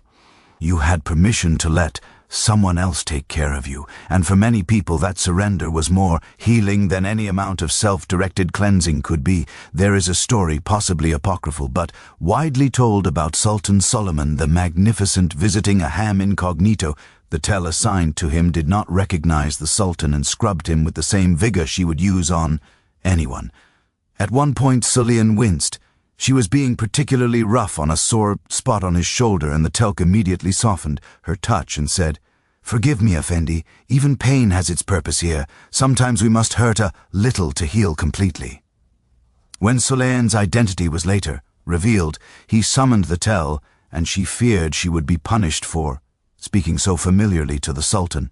Instead, he gave her gold and said her words had taught him something important, that even a sultan, perhaps especially a sultan, needed places where he could be just a body being cared for, where the usual rules did not apply, where pain could be acknowledged and attended to, rather than hidden behind imperial dignity. Whether or not this story actually happened, the fact that it was told and retold reveals something true about how Ottoman culture understood the Hammam and its rituals. The kezi scrubbing was not just exfoliation, it was a radical act of equality and care, a reminder that underneath all our roles and responsibilities, we're just skin and muscle and bone, and we all need the same fundamental tending. Now travel with me one more time further east to Japan in the year 1789. A Shinto shrine in the mountains of Nagano Prefecture. Before a man can enter the sacred Onsen, associated with this shrine, he must perform a ritual all-lead misogi, a purification rite that has been performed in essentially the same way for over 1,000 years. He stands naked before a wooden basin fed by a bamboo pipe, bringing cold water from a mountain stream. He takes a wooden ladle called a hishaku, fills it with water, and pours it over his left hand, then his right hand. Then he rinses his mouth, spitting the water onto stones to the side of the basin. Then, and only then, does he pour water over his body, starting with his left shoulder, then his right, then down his torso. 3 ladles for each area, always in the same order, always with the same careful attention. To an outside observer, this might look like simple washing, but it is nothing of the sort. This is a ritual of separation, a way of drawing a line between the ordinary world and the sacred space he's about to enter. Each pour of water is not just cleaning his skin, it is washing away his connection to everything outside this moment. His work, his worries, his social identity, his everyday mind.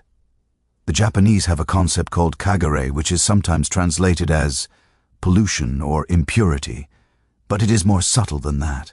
Kagar is the accumulated weight of ordinary life, the spiritual static that builds up from living in the world. It is not sin, Exactly, and it is not dirt. It is more like a coating that forms on your spirit, from daily existence, from interactions with others, from the thousand small compromises and frustrations that come with being human. And misogi is the ritual for removing it. What makes this different from the Roman stridal or the Turkish kazi is the emphasis on order and precision. The Romans cared about the vigor of the scraping. The Turks cared about the thoroughness of the exfoliation. But the Japanese cared about the sequence, the exactness, the mindfulness of each action. You could not just splash water on yourself haphazardly and call it purification. You had to do it correctly, in the right order, with the right intention. Why? Because the ritual was training your mind in something essential: presence. When you must pour water over your left hand before your right. When you must do 3 ladles and not 2 or 4. When you must maintain awareness of each step in the sequence. You cannot drift off into worried thoughts. Your mind must be here now, attending to what you are doing. And that attention, that forced presence, is itself purifying. There is a Zen monk named Tan who wrote about this in the 17th century. He said that the misogi ritual teaches the mind of no mind, a state where you're so completely absorbed in the physical action that the chattering, worrying, planning mind goes silent, not because you're trying to silence it, but because you have given it a task that requires all its attention. Pour the water, feel the cold, notice which shoulder, count the ladles. There is no bandwidth left for anxiety. And here is where it gets really interesting. Modern neuroscience has discovered that repetitive physical rituals actually do change brain states. When you perform the same action in the same way repeatedly, especially when that action engages your body and requires attention, your prefrontal cortex, the part of your brain responsible for worrying about the future and ruminating about the past, becomes less active. Meanwhile, your sensory motor cortex, the part that processes physical sensation and movement, lights up. You literally shift from thinking to sensing, from abstract worry to concrete, embodied experience. The ancient Japanese did not have brain scans, but they knew this happened. They knew that ritual precision was not about pleasing some demanding deity. It was about using physical action to quiet the mind. The 3 ladles of water poured over each shoulder were not arbitrary. They were exactly the amount needed to create a rhythm that your attention could follow, pulling you out of your thoughts and into your body. But the genius of Japanese purification rituals went even further. After the misogi, after the careful, precise washing, the person would step into the onsen itself, and there they would sit completely still. No scrubbing, no washing, just sitting in the hot water. And the contrast between the intense mindfulness required by misogi and the still receptivity required in the onsen created a complete psychological arc. First the mind focused through ritual action, and then the mind released through stillness. Can you see how different this is from just jumping in a pool to wash off? The ritual creates a journey for consciousness, a path from ordinary thinking to embodied presence to receptive stillness. It is sophisticated, deliberate psychology delivered through simple physical actions. Now you might be wondering, do these rituals still work if you do not believe in the religious or cultural systems they came from? Can a modern person educated in science and skepticism still experience transformation from scraping their skin with a stridal or pouring water in a specific sequence? The answer is yes, but with a caveat. The ritual needs to mean something to you. It does not have to mean what it meant to ancient Romans or Ottoman Turks or Japanese Shinto practitioners, but it does have to signify something beyond the mere physical action. You have to invest it with intention. Here is an example. There is a modern spa in California that offers traditional Turkish ham experiences. Many of their clients are Americans with no connection to Turkish culture or Islam, but the spa trains them in the meaning of the kez scrubbing before it happens. They explain that the dead skin being removed represents not just physical renewal, but the shedding of old patterns, old identities, old stories you no longer need to carry. They invite clients to think about what they want to release while the scrubbing happens to consciously assign meaning to the physical act. And the clients report profound experiences, not because they have converted to Ottoman cultural beliefs, but because they have engaged with the ritual as meaningful action rather than mere hygiene. They have allowed the physical process to carry psychological weight. The key scrubbing does not work because of anything magical in the mitt or the technique. It works because the human mind is designed to create meaning through repeated embodied action. And when you consciously engage with that process, it becomes genuinely transformative. This is what all these rituals understood.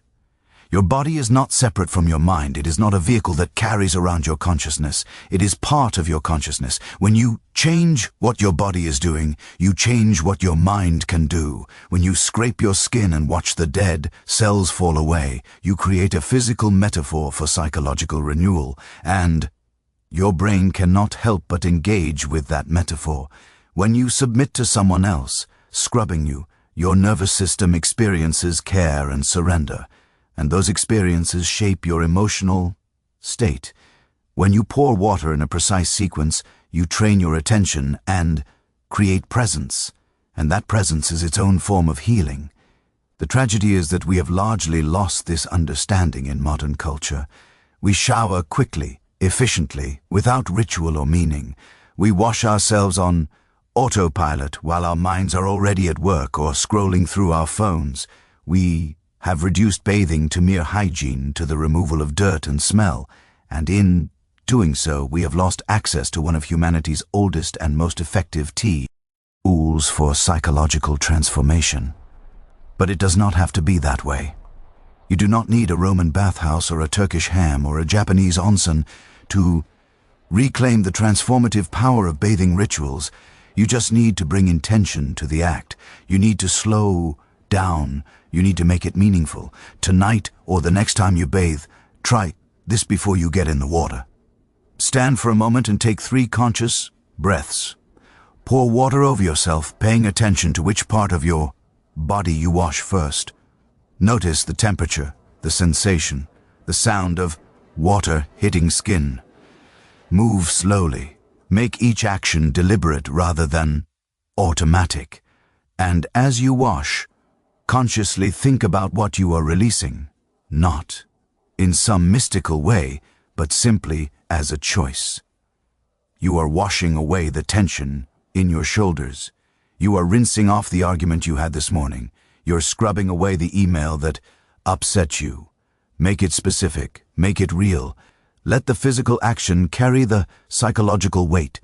You will be amazed at how different it feels, how a simple shower can become a genuine ritual of renewal just by adding attention and intention. This is the gift these ancient cultures are offering us, not their specific beliefs or tools, but their understanding that our bodies can be used to heal our minds, that physical rituals can create psychological transformation, that the simple act of washing can become sacred if we choose to make it so. Close your eyes now and imagine the stridle scraping away what no longer serves you. Feel the keys removing the dead layer, revealing new skin underneath. Sense the cold water of misogi washing away the static of ordinary life. These tools are different, but they all point to the same truth. You are not stuck being who you were yesterday. Every day your body is already renewing itself, already becoming new. The ritual just makes that renewal visible, tangible, real. And in making it real, it gives you permission to believe that change is possible, that you can shed what weighs you down, that you can begin again. But these rituals did not happen in isolation. They happened in specific places among specific groups of people, creating specific kinds of relationships. In our next part, we will explore who actually used these baths and how they navigated the complex social dynamics of bathing together. We will discover that Samurai and farmers could share the same pool but not without tension. That senators and slaves could scrub next to each other but not as equals. That the democracy of the bathhouse was real but complicated, powerful but limited. So, stay with me as we dive into the social waters, exploring all the beautiful, messy, complicated ways that humans tried to be together in these spaces, dedicated to forgetting their worries. Sometimes the most revolutionary thing about a place is not what happens there, but who is allowed in. And sometimes the people who are allowed in do not actually want to share the space with each other, which creates a tension so thick you could cut it with a stridle. That tension, that uncomfortable friction between the ideal of equality and the reality of hierarchy, tells us more about ancient societies than any amount of grand philosophy or imperial proclamation ever could. So, let me ask you something. If you walked into a bath house and saw your boss naked scrubbing himself next to a homeless person, would you join them in the water? Would you make conversation? Or would you suddenly remember you had somewhere else to be? Keep that question in mind as we explore who actually bathed together in these ancient baths, and more importantly, how they felt about it. Let us start with a scene that happened over and over again in ancient Rome, a scene that was simultaneously completely normal and deeply weird. The baths of a Gripper, built in 25 BC, one of the first great public thermae in Rome. It is late afternoon, the time when the baths are most crowded. A senator named Marcus Tullius arrives with his entourage of slaves and clients. He's wearing his toga with the purple stripe that indicates his rank. Gold rings on his fingers, every inch of him screaming wealth and power. He enters the apoditerium and begins to undress. His slaves carefully fold his expensive garments, and as he removes the last piece of clothing, something remarkable happens. He becomes visually indistinguishable from the construction worker changing next to him. Both are just naked, middle-aged men with the same basic body, both heading toward the same colarium, both about to sweat and scrub and soak. This was the Roman ideal that in the baths hierarchy dissolved, that citizenship created a fundamental equality that transcended wealth. The poet Martial wrote about this approvingly, celebrating how the same water washes senator and slave, the same steam rises for patrician and plebeian. It was a beautiful vision of democracy in action. But here is what Martial did not write about, how the senator actually felt about it. There is a letter from Pliny the Younger, written around 105 AD, that gives us a glimpse of the reality. He's complaining about the baths, which he does frequently because apparently Pliny was a bit of a snob. In this particular letter, he describes arriving at the baths at the wrong time and finding them filled with what he calls the unwashed masses. He's offended by their loud voices, their crude jokes, their lack of refinement. He writes, "I paid my quadrons like everyone else, but I did not pay to be subjected to their company." Can you hear the tension there? Pliny intellectually believes in the democratic ideal of the baths. He knows he's supposed to see these other bathiers as fellow citizens deserving of respect, but emotionally he is disgusted by their proximity. He wants the benefits of public bathing, the architecture, the amenities, the sense of civic virtue without actually having to interact with the public. So what did Pliny do? What did most wealthy Romans do when faced with this discomfort? They developed elaborate strategies to maintain hierarchy even within supposedly egalitarian spaces. First, they bathed at different times. The official hours of the baths ran from noon until sunset, but the wealthy would often arrive earlier, paying extra for the privilege, or stay later in private sections. This way they could enjoy the facilities without too much mingling with the lower classes. Second, they brought entourages. A wealthy Roman would never go to the baths alone. He would arrive with slaves to carry his bathing supplies, to guard his clothes, to scrape him with stridles to fetch wine or food. This entourage created a bubble of status around him. Even in the egalitarian space of the baths, everyone could see that he was important because he had people serving him. Third, And most interestingly, they developed subtle social codes that re-established hierarchy through behavior rather than clothing. The way you carried yourself, the language you used, who you chose to speak to, and who you ignored, these became the new markers of status. A senator might be naked, but everyone knew he was a senator by how he held court in the Calarium, surrounded by clients seeking his favor, speaking in the refined accent of the educated elite. But here is where it gets really fascinating. These strategies only worked up to a point because the physical reality of the baths kept undermining them. Imagine our senator. Marcus Tullus is lying on the heated floor of the Calarium trying to maintain his dignity while sweat pours off him. Next to him, maybe 3 feet away, is a shopkeeper named Gas. Not a slave, not a client, just a regular citizen who happened to choose the same spot on the floor.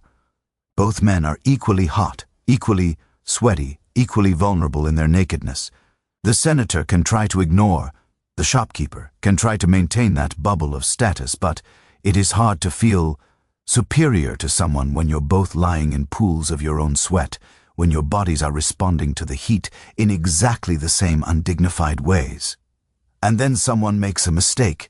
Maybe the shopkeeper groans in relief as the heat eases his sore back, and the senator, without thinking, groans in response because his back hurts too.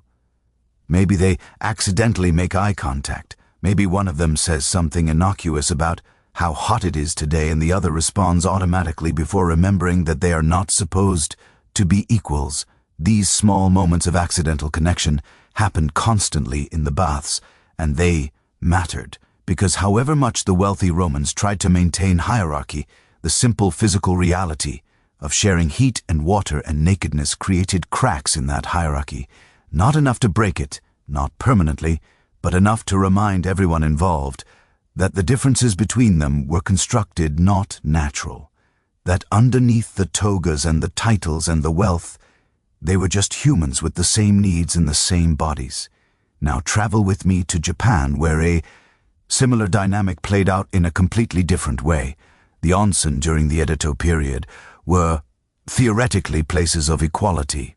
Remember the concept of had no suki, naked, relationships where removing your clothes removed your social identity. But what happened when the social differences were too great to ignore? There is a historical account from 1687 about a small village Onsen in what is now GMA Prefecture. A local daimyo, a feudal lord, was traveling through the area and decided to use the village Onsen.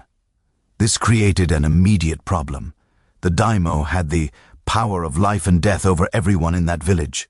His presence was terrifying, but the onsen was public, open to all villagers, and the daimyo's guards had confirmed that he wanted to use the communal pool, not a private one. The village headman was in agony over this. Should he clear the onsen, forcing the villagers out? That would violate the sacred principle that the onsen belonged to everyone. Should he let the villagers stay that seemed impossibly presumptuous, expecting peasants to share bathwater with a lord? In the end, the dam solved the problem himself. He arrived at the onsen, removed his swords and his elaborate clothing, and entered the pool where several villagers were already soaking frozen in terror. And then he did something extraordinary. He bowed. Not a deep bow thus to be appropriate from him to a superior, but a small polite bow of acknowledgement. He was saying, in effect, I recognize that in this space we are equals. The villagers, after a moment of shock, returned the bow, and then everyone sat in awkward silence for about 5 minutes, nobody sure what the rules were. Finally, an old farmer, perhaps emboldened by age and the feeling that he had little left to lose, mentioned that the water seemed particularly warm today. The daimyo agreed. Someone else mentioned the approaching harvest. The daimyo asked questions about it, genuinely curious. Slowly, carefully, they found their way into conversation.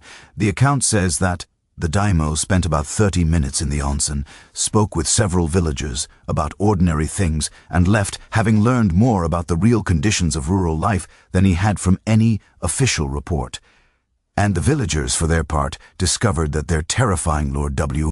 as just a person who enjoyed hot water, and had a bad knee that bothered him in cold weather. Now, did this encounter fundamentally change the power structure? No. The next day, the daimyo was still the daimyo, and the farmers were still farmers. But something had shifted. Some tiny crack had appeared in the absolute nature of their separation. They had seen each other as humans, if only for half an hour. And you could argue that these tiny cracks multiplied across thousands of one-in and millions of encounters helped create a social structure that was hierarchical but not completely dehumanizing. The powerful could not completely ignore the humanity of those beneath them when they regularly sat naked next to them in hot springs. But not every culture even attempted this kind of equality. In many places, the powerful simply bathed separately. Let me take you to medieval Europe, specifically to the Bathhouses of 14th century Paris, to see what happened when hierarchy was openly and completely maintained. Paris in 1350 had dozens of public bathhouses called a tube. They were heavily regulated by the city government with strict rules about hours, pricing, and behavior. And one of the most important rules was this: certain bathhouses were reserved for certain social classes. The wealthy had their own tubes with private rooms, expensive perfumes, and servants to attend them. The middle class had their own facilities. The poor had theirs, and they did not mix. There was no pretense of equality here. The whole point of the expensive bathhouse was exclusivity, the guarantee that you would not have to share water or space with anyone beneath your station. Nobles paid enormous sums for this privilege, not because their bathhouses were necessarily more luxurious, though they were, but because they were exclusive. And you know what happened? The bathhouses of medieval Europe never achieved the CU, cultural significance or social importance of the Roman Therme or the Japanese Onsen or the Turkish Hammam. They were popular, yes, but they remained transactional, commercial, never sacred or civically important. Why? Because they had removed the very element that gave ancient bathhouses their power, the mixing of different kinds of people, the temporary suspension of normal social rules, the radical possibility of encountering someone completely different from yourself in a state of mutual vulnerability.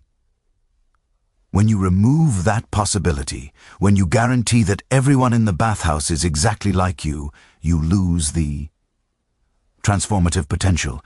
You might get clean, you might even relax, but you do not get the psychological and social benefits that come from occasionally setting aside hierarchy and remembering your shared humanity. Now let us talk about the people who really complicate this whole story. The slaves and servants who worked in these bathhouses because they were present in all these spaces, but they were never truly part of them.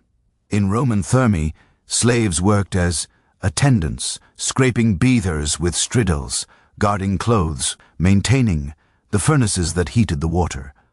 They were everywhere, essential to the functioning of the baths, but invisible in the cultural narrative. When Romans waxed poetic about the democratic equality of the baths, they meant free citizens. Slaves did not count. But here is the thing about slaves in bathhouses. They saw everything. They heard every conversation, witnessed every interaction, knew who was having affairs with whom, who was plotting against whom, which senator was secretly in debt, which wealthy merchant was covering up a scandal. They had access to the private moments and unguarded conversations of the powerful, and they had their own networks, their own ways of sharing information. There is a fascinating graffitito found in ruins of the bars at Pompeii. It is scratched into a wall in a service corridor where slaves would have worked, and it says, roughly translated, "Stephanus says Marcus Tullus is not as powerful as he thinks. I have seen him weep.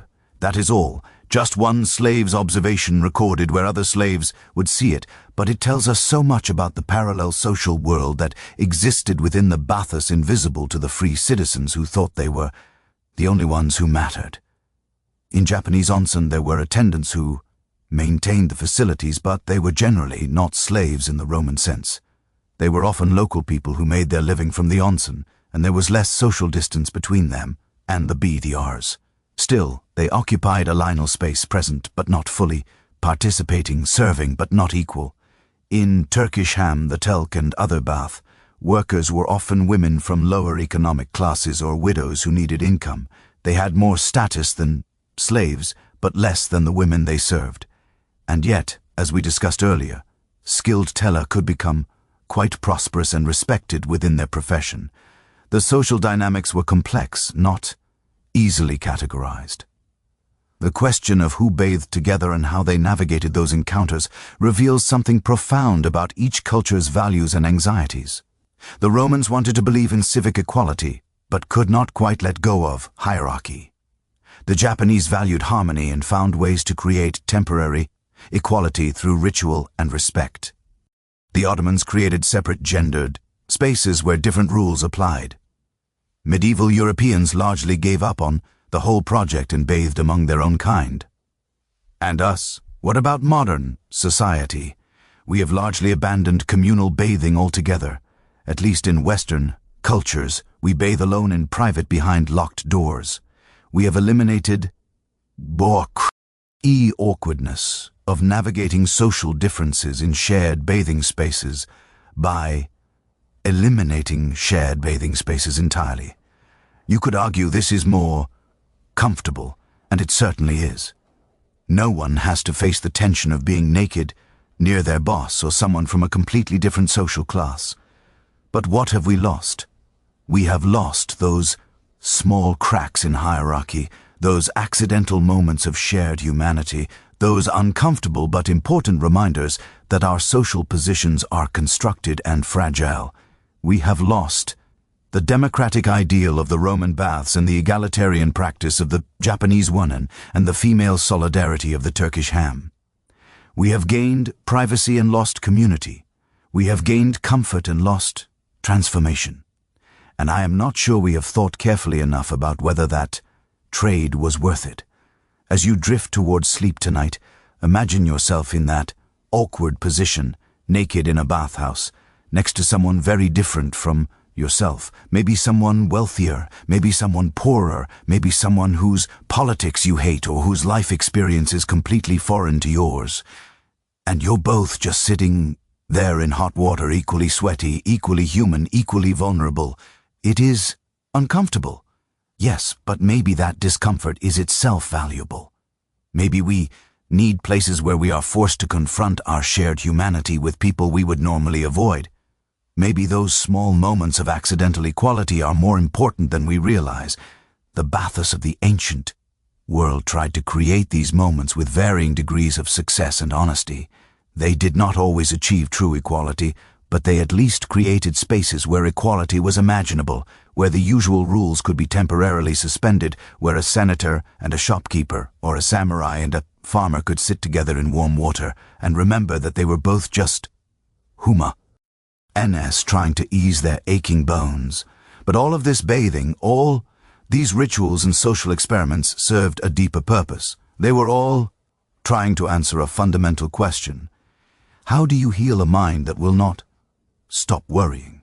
How do you quiet thoughts that spin endlessly? How do you help people forget even temporarily the weight they carry? In our next part, we'll dive into the science of forgetting, exploring exactly how heat and steam and minerals affect the brain and why these ancient practices worked so well at easing mental suffering. So breathe slowly, let your mind drift, and prepare to discover the hidden neuroscience behind these timeless traditions. Your brain is lying to you right now. It is telling you that the worry you are carrying is important, urgent, requiring your constant attention. It is convincing you that if you stop thinking about your problems for even a moment, catastrophe will strike. And the more you try to stop worrying, the louder your brain screams that you must not, cannot, should not let your guard down. This is the trap that millions of humans have fallen into throughout history, the endless loop of anxious thoughts, the inability to rest, the feeling that your mind is holding you hostage. But here is what the ancient bathhouse cultures discovered, something that modern neuroscience is only now beginning to understand. Your brain is not actually in charge, your body is. And if you can change what your body is experiencing, you can override your brain's insistence on worry and force it into a different state entirely. Let me show you exactly how this works and why the ancients were such geniuses at manipulating their neurology without ever knowing what a neuron was. We need to start with a question: what is actually happening in your brain when you cannot stop worrying? What is the physical mechanism that keeps your thoughts spinning? Modern brain imaging studies have given us the answer, and it is both simple and frustrating. When you're anxious or stressed, a part of your brain called the amygdala becomes hyperactive. This is a small almond-shaped structure deep in your brain that is responsible for processing threats. It is ancient, evolutionarily speaking. The same basic structure exists in reptiles. Its job is to keep you alive by making you afraid of things that might kill you. In a genuinely dangerous situation, the amygdala is your best friend. It makes you jump away from oncoming cars, run from fires, fight off attackers. But in modern life, where most of our threats are not immediate physical dangers, but chronic stresses like work deadlines, relationship problems, or financial worries, the amygdala becomes a problem. It treats your overdue credit card bill the same way it would treat a lion about to eat you. It floods your system with stress hormones, speeds up your heart rate, keeps you in a state of constant vigilance, and it will not shut up. You can try to reason with it. You can tell yourself that your worries are not actually life-threatening, but the amygdala does not speak the language of logic or rational thought. It only understands one thing: body states. It takes its cues from what your body is experiencing, not from what your conscious mind is thinking. And this is where the ancient bathhouse traditions were absolutely brilliant. They discovered through centuries of trial and error exactly how to manipulate body states in order to quiet the amygdala. They built an entire technology of forgetting based on controlling temperature, sensation, and physical routine. Let me walk you through what happens to your brain and body when you follow the classical Roman bath sequence, and you will see the sophisticated neuroscience hidden in their practice. You start in the tepidar, the warm room. The temperature here is pleasant, maybe 85 degrees Fahrenheit, warm enough to begin dilating your blood vessels, but not hot enough to stress your system. What is happening neurologically? Your hypothalamus, the part of your brain that regulates body temperature, notices the warmth and begins to activate your parasympathetic nervous system. This is the rest and digest.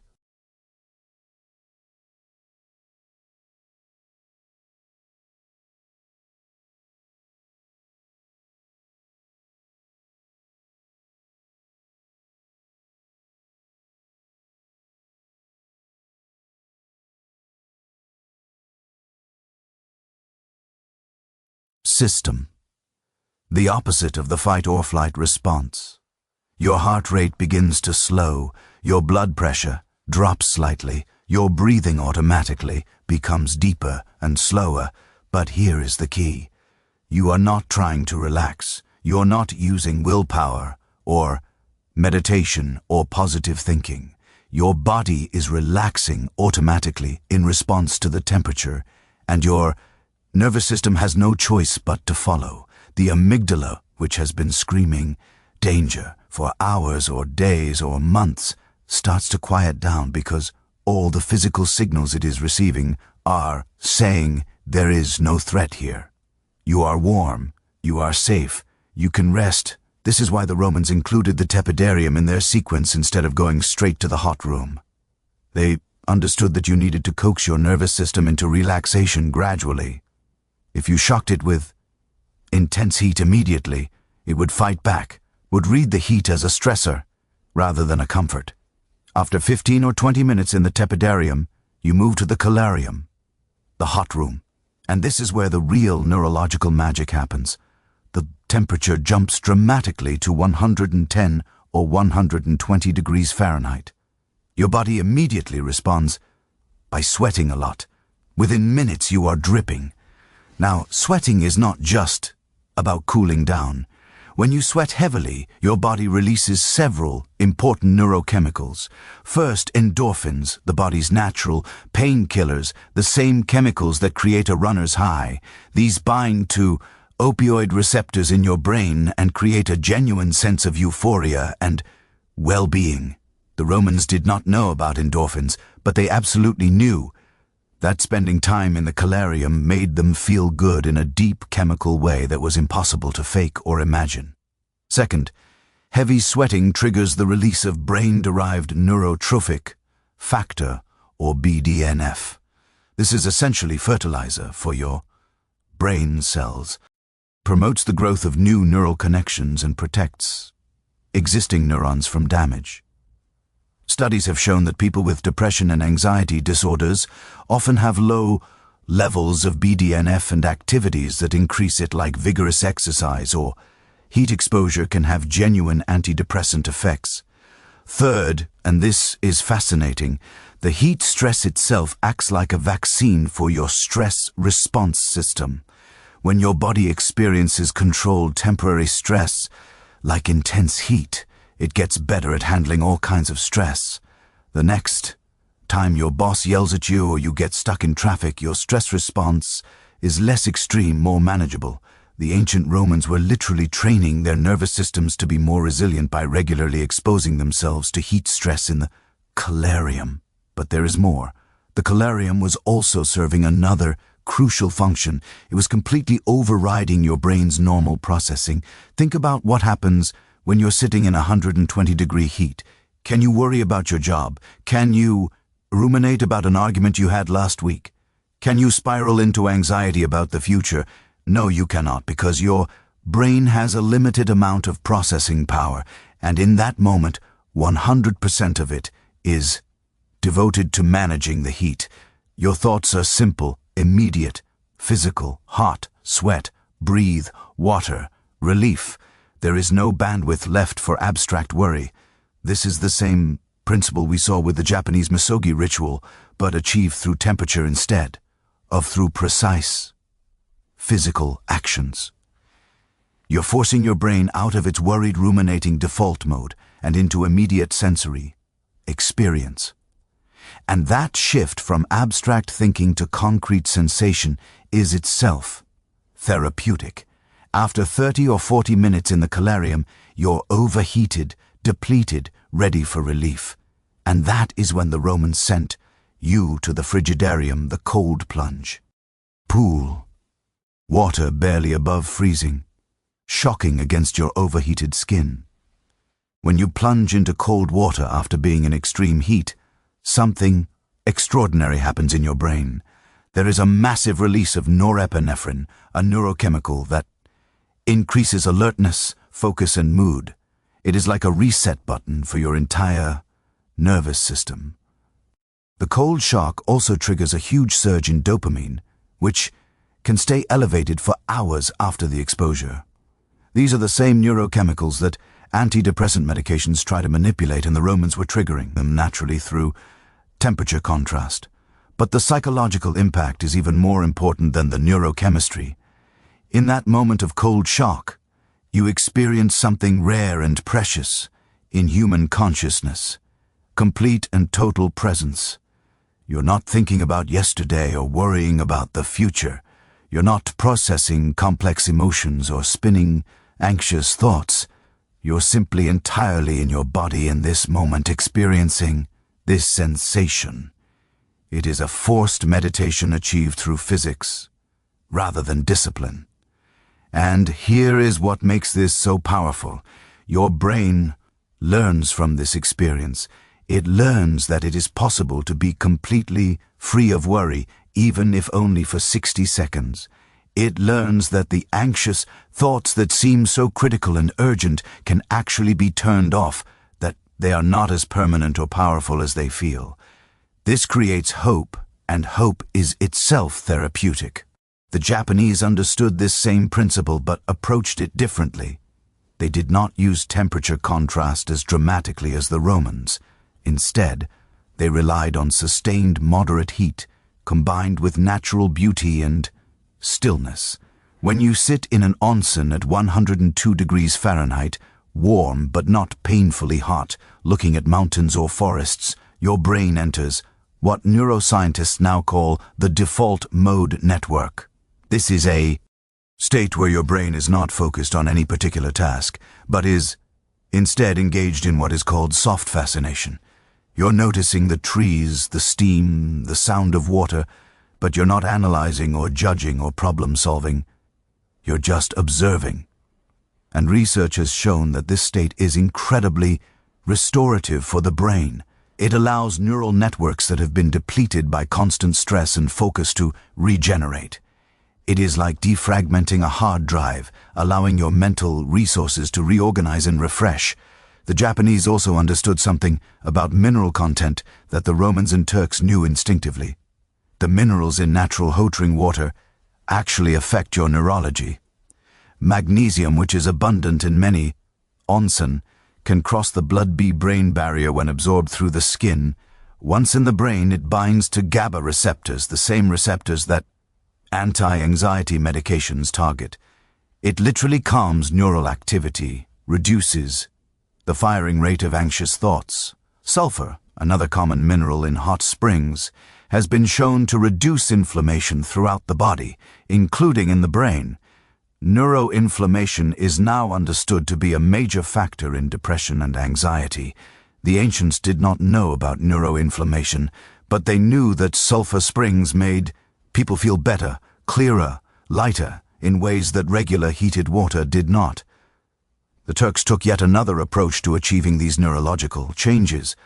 The hammam relied less on extreme temperatures and more on ritual, touch, and duration. The moderate heat of the hammam, maintained for hours rather than minutes, creates a sustained parasympathetic state. Your body stays in rest and digest mode for so long that it starts to feel normal, familiar. Your nervous system recalibrates around this relaxed state instead of around anxiety, and the key scrubbing that vigorous removal of dead ski. N serves a neurological function beyond hygiene. Physical touch, especially the kind of firm, rhythmic touch involved in scrubbing, activates the vagus nerve. This is a major nerve that runs from your brain through your body, and it is the master controller of your parasympathetic nervous system. When you stimulate the vagus nerve through massage or scrubbing, you directly activate the calming response. Your heart rate slows, your digestion improves, your sense of social connection and safety increases. This is why having someone else scrub you is more effective than scrubbing yourself. When another person touches you, especially in a context that is culturally defined as caring and healing, your brain releases oxytocin. This is the bonding hormone, the same chemical that creates connection between mothers and babies, between lovers, between friends. It reduces the fear response, increases trust, and creates a genuine feeling of being cared for that your body recognizes even if your conscious mind does not. The Ottoman Telk intuitively understood this. They did not just remove dead skin. They provided therapeutic touch that changed the neurochemistry of the women they served. Now there is one more neurological mechanism I need to explain, and it is perhaps the most important of all. It is about routine and expectation. The ancient bathhouse cultures did not just use their baths occasionally when they felt particularly stressed. They went regularly, often daily, following the same routines, performing the same rituals. And this repetition was itself therapeutic in a way that modern neuroscience can now explain. When you perform the same calming routine repeatedly, your brain learns to anticipate the relief. Eventually, just walking toward the bathhouse, just preparing to bathe, begins to activate the calming response. You have created what is called a conditioned relaxation response. Your nervous system has been trained to associate these specific actions with safety and relief, so it begins to calm down before the heat even touches your skin. This is extraordinarily powerful. It means that the more you engage with a practice, the more effective it becomes. The 1,000th visit to the baths is more therapeutic than the first, not because the water is any different, but because your nervous system has learned deeply. and thoroughly that this is where you go to be safe, to forget, to rest. This is why the ancient Romans went to the baths nearly every day, why the Japanese maid woman visits a regular ritual, why Ottoman women scheduled their ham days weekly and would fight to keep them. They were not just seeking temporary relief, they were training their nervous systems, building neural pathways of calm and safety that they could access more and more easily over time. Think about what we have lost in modern culture by abandoning these practices. We treat stress relief as something occasional, something we do when things get really bad. We take a vacation, we get a massage, we have a spa day. But these one-off interventions cannot create the kind of deep, neurological change that comes from sustained, repeated practice. You cannot train your nervous system in a weekend. You cannot build new neural pathways with occasional breaks. You need regular, consistent practice that your brain can learn from and adapt to. The ancients understood this intuitively. They built bathhouses not as luxury retreats, but as daily infrastructure, as essential as food or sleep.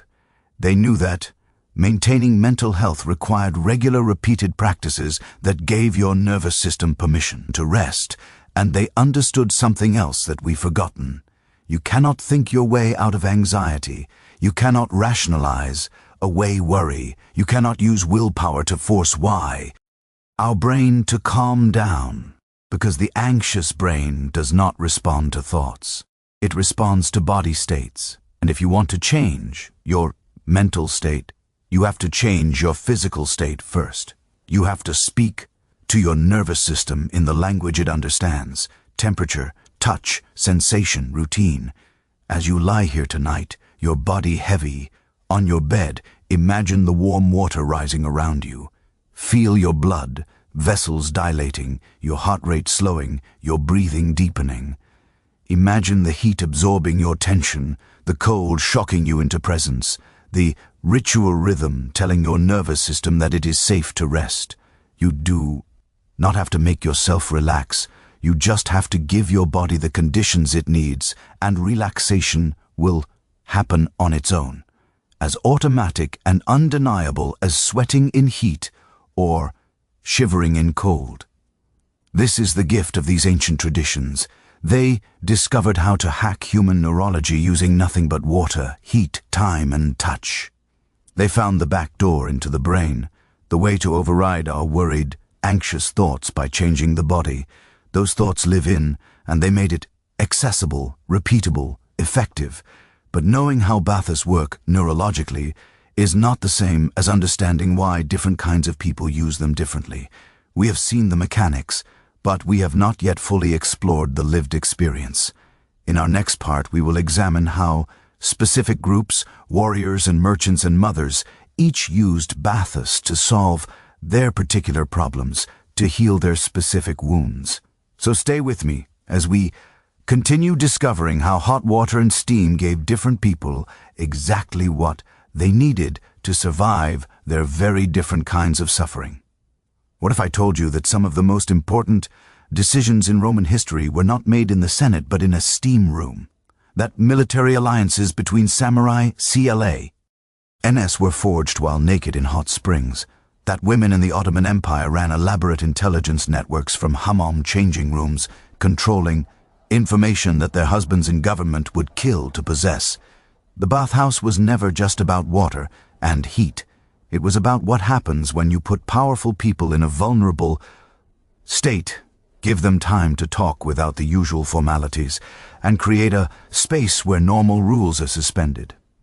It was, in the truest sense, a parallel government operating alongside the official one, and often the decisions made in the bathhouse mattered more than the ones made in throne rooms or legislative chambers. Let me take you inside these hidden halls of power and show you how empires were really run. Rome 68 AD. The Emperor Nero is becoming increasingly paranoid and unstable. Senators whisper in corridors about the possibility of replacing him, but these are dangerous whispers. Nero has spies everywhere. The wrong word in the wrong place could mean execution, not just for you, but for your entire family. So, where do you have these conversations? Where can you speak treason without being overheard by informants? The answer is the Colarium of the Baths of Nero. Ironically enough, a massive complex the emperor himself had built.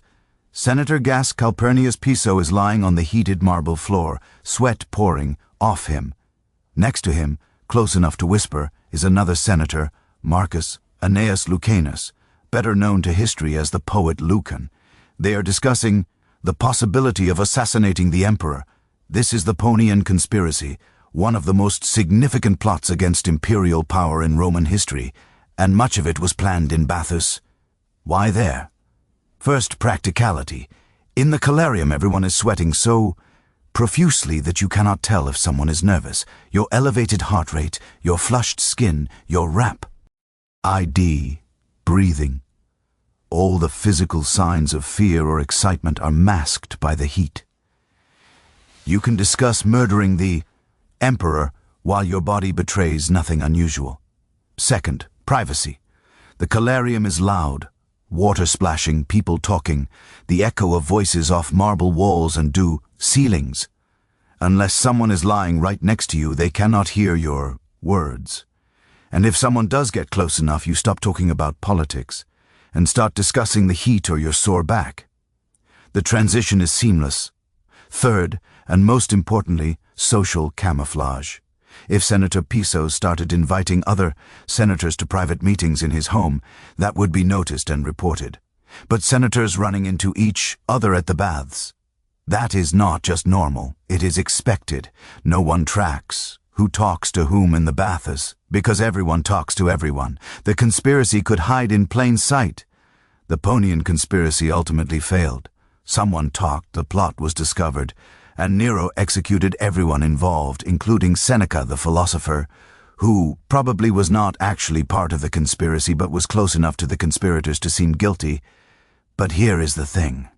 The conspiracy came terrifyingly close to succeeding, and if Nero had been killed and Piso had become emperor, the entire course of Roman history would have changed, and it would have changed because of conversations that happened in a steam room. This was not an isolated incident. Bathhouses were where the real business of empire happened. There is a reason that when Julius Caesar wanted to know what the people of Rome actually thought about his policies, he did not read official reports or hold public audiences. He went to the baths. He would arrive without his entourage, sometimes in disguise, and just listen. What were people complaining about? What made them laugh? What were they afraid of? The bath house was the pulse of the city, and Caesar was smart enough to take it. There is a story recorded by the historian Suetonius about Caesar meeting an old veteran soldier in the baths. The man had fought in Caesar's campaigns in Gaul, but had fallen on hard times and could not afford legal representation in a dispute over his land. Caesar, recognizing him, took up his case, personally arguing it before the courts and winning. The old soldier kept asking why the great Caesar would bother with such a small matter, and Caesar supposedly said, "Because in the BS we are both just Romans." Was this story true? Maybe, maybe not. But the fact that it was told, that it circulated and was believed, reveals something important about how Romans understood the bathhouse. It was where the powerful could demonstrate their connection to ordinary citizens, where they could show that they remembered where they came from, where they could build the kind of personal loyalty that could not be bought with money or demanded through authority. And smart politicians exploited this ruthlessly. If you were running for office in Rome, you made sure to be seen at the baths regularly. You sponsored free bathing, days where everyone could enter without paying. You donated money for renovations or new facilities. You learned the names of regular BVRs and asked about their families. You built a base of political support, one conversation at a time, in warm water, over hours of casual interaction that felt personal even when it was completely strategic. The bathers even had their own libraries. And this was not just a nice amenity, it was a political statement. In a society where literacy was limited and books were expensive, access to written knowledge was power. The wealthy had private libraries in their homes. But What about everyone else? The bathhouse library said, knowledge belongs to everyone. Citizenship includes the right to read, to learn, to think. Marcus Agrippa, the general who built the first great public baths in Rome, specifically included a Greek and a Latin library in his complex. He stocked them with copies of important texts, philosophical works, histories, poetry, and he made it clear that any citizen could use them. You could exercise in the palestra, bathe in the calarium, and then spend an hour reading Cicero or Homer. This was revolutionary. This was democracy in action. But there is something even more fascinating hidden in the historical record. There are accounts of philosophers and teachers giving lectures in the bathhouse, not in the libraries, but in the actual bathing areas. Imagine a Stoic philosopher standing in the tepidarium, surrounded by bathers teaching about virtue and self-control while everyone is naked and sweating.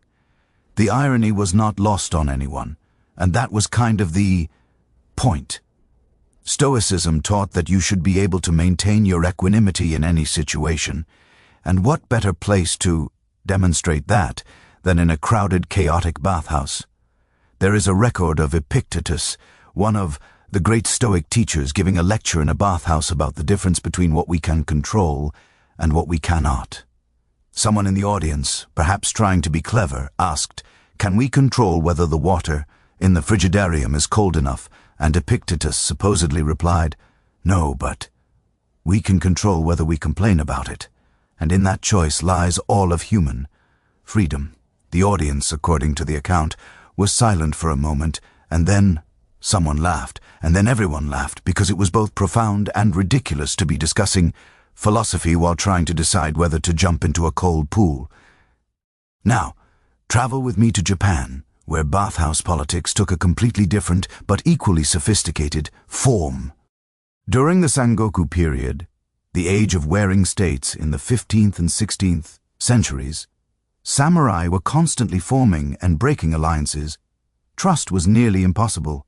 How do you know if another warlord is sincere when they propose an alliance?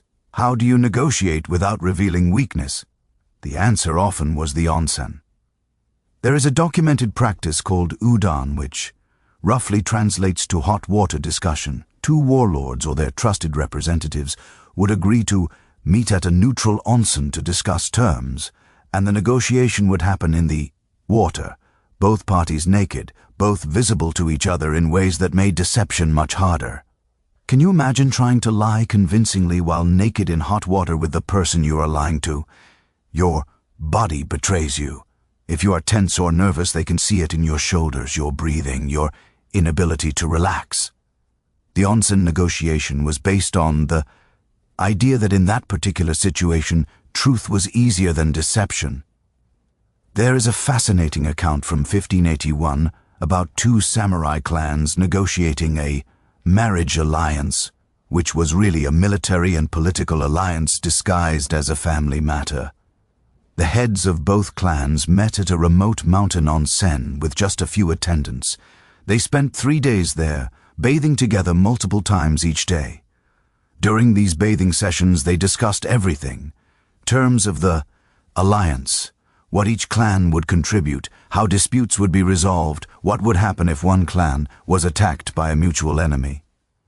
But they also shared meals, drank sake, talked about their families and their fears and the weight of leadership. By the end of the 3 days, they had not just negotiated an alliance. They had built a genuine relationship, or at least something that resembled one. When they left the onsen, they were not just political allies. They were men who had seen each other, vulnerable and honest. And that created a bond that formal contracts could never achieve. Did every onsen negotiation work out peacefully? Of course not. There are also records of betrayals of samurai who pretended to negotiate in good faith at an onsen only to launch surprise attacks afterward. But the existence of those betrayals and the outrage they provoked proves that the onsen negotiation was supposed to be sacred, protected by honor, if not by law. Breaking that trust was considered particularly shameful because you had violated a space designed for truth. And then there is the Ottoman Hamm, which operated yet another kind of parallel power structure, one that was almost entirely invisible to the men who thought they ran the empire. We have talked about how the women's Hamm was a social center, a place of community and support, but it was also an intelligence network of staggering sophistication. Women in the Hammam shared information that no spy network could access. What was really happening inside households? Who was in financial trouble? Which families were having disputes? Whose husband was plotting against whom? Which government official was secretly corrupt? And this information did not just circulate for gossip's sake, it was used strategically. There is a documented case from 1623 involving a power struggle in the Ottoman court. An ambitious vizier was trying to undermine his rivals, and his wife was key to his strategy. She would go to the Hammam and carefully spread information, some true and some false, designed to damage the reputations of her husband's enemies. She would whisper to one woman that a rival's wife had been seen buying expensive jewelry, suggesting her husband was taking bribes. She would mention to another that a government official's daughter had been meeting secretly with a young man, implying scandal and dishonor. These whispers would spread through the Hamm like wildfire, because the Hamm was designed for conversation and confidences, and within days these rumors would affect the men's world. The supposedly corrupt official would find himself under increased scrutiny. The father of the scandalous daughter would be distracted, defensive, less effective in court politics, all because of information warfare conducted entirely by women in a bathhouse. But the women's Hamm was not just a tool for ambitious wives to help their husbands. It was also a space where women exercised their own power for their own purposes. Marriage negotiations were conducted there, with mothers and aunts and grandmothers from both families meeting to discuss terms. Business deals between women who ran their own enterprises, rare but not unheard of, were negotiated in the Hamm.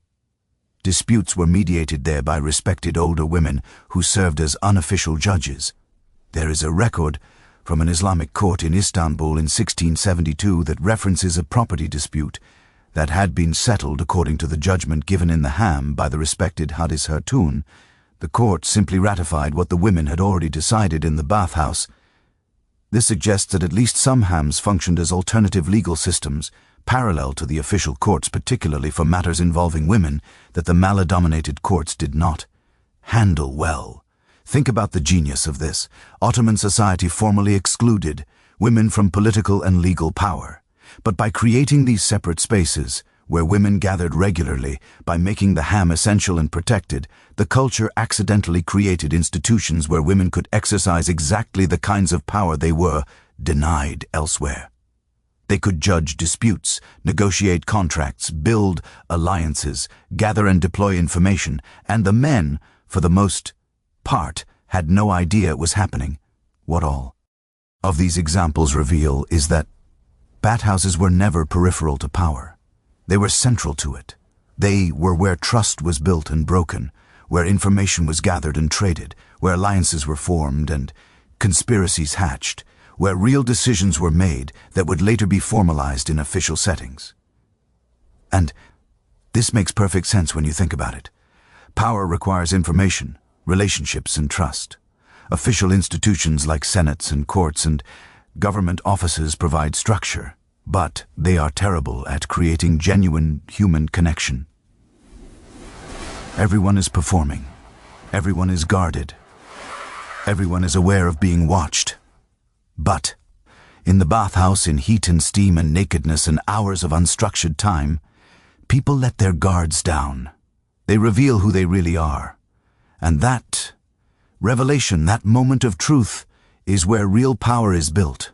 As you drift towards sleep, imagine the whispered conversations happening in steam, the plans being laid on heated marble, the futures of empires being decided by people without their clothes or their titles or their public mosques. The bathhouse was never just an escape from the world. It was an alternative world, operating by different rules where different kinds of power could flourish. And understanding this changes everything about how we think about ancient societies. The official history is what happened in palaces and battlefields. But the real history, the human history, often happened in baths. Yet all of these powerful institutions, all of these sophisticated social technologies eventually crumbled and disappeared. The bathhouse culture that had thrived for over 1,000 years came to an abrupt end. And the consequences of that loss are still shaping our world today. In our next part, we will explore the fall of the baths, why they vanished, and what terrible mistakes were made when cultu res abandoned this ancient wisdom. So, keep your eyes closed and stay with me as we witness the tragic decline of one of humanity's greatest inventions. There is a moment in history that changed everything, though almost nobody noticed it at the time. It happened sometime around 537 AD during the reign of the Byzantine Emperor Justinian. Rome had fallen to barbarian invasions decades earlier, and the great aqueducts that had supplied the city with millions of gallons of fresh water daily were being systematically destroyed by Gothic armies who understood that cutting off water was more effective than any siege weapon. One by one, the bathhouses went dark. The furnaces that had burned continuously for centuries went cold. The pools that had been filled daily since before Christ was born stood empty. And the people of Rome, who had bathed communally every single day for over 1,000 years, suddenly found themselves with nowhere to go. Within a generation, the bathhouse culture that had defined Roman civilization simply ceased to exist, and with it disappeared something precious that humanity would not fully recover for over 1,000 years. Let me show you what was lost and, more importantly, why we let it go. The fall of the Roman baths is usually explained as a simple consequence of imperial collapse. The aqueducts were destroyed. The economy collapsed. There was no money to maintain massive public facilities. End of story. But that explanation is too simple and too convenient. It ignores the fact that other cultures with functioning infrastructure also abandon bathhouse traditions, and it ignores the active role that ideology, particularly religious ideology, played in destroying these institutions. Let us start with the water issue because it is important. The great Roman aqueducts were engineering marvels that brought fresh water from mountain springs 30-40 meters, 60 meters away. The Aquasia, completed in 52 AD, was 45 miles long and delivered about 200 million gallons of water to Rome every single day. That is almost 50 gallons per person per day, more than many modern cities provide. When the Goths cut the aqueducts during their invasions in the 5th and 6th centuries, they were not just disrupting infrastructure, they were attacking the very foundation of Roman identity, because Romans did not just use water for drinking and washing, they used it for everything: public fountains, private homes, gardens, sewers, and above all, the baths. Water was civilization. Water was what separated Romans from barbarians. And when the water stopped flowing, Rome stopped being Rome. The baths of Caracalla, which could hold 1,600 bathers, required about 1.8 million gallons of water per day to operate. When the Aqua Marcia aqueduct that supplied it was cut, the baths had to close. There was simply no way to bring that much water into the city by any other means. Within weeks, the massive complex that had been the beating heart of Roman social life became a silent ruin. But here is what is tragic. The infrastructure could have been rebuilt. The knowledge of how to construct aqueducts had not been lost. The Byzantine Empire, which controlled much of the former Roman territory, absolutely had the resources and expertise to restore the water supply. But they chose not to. Why?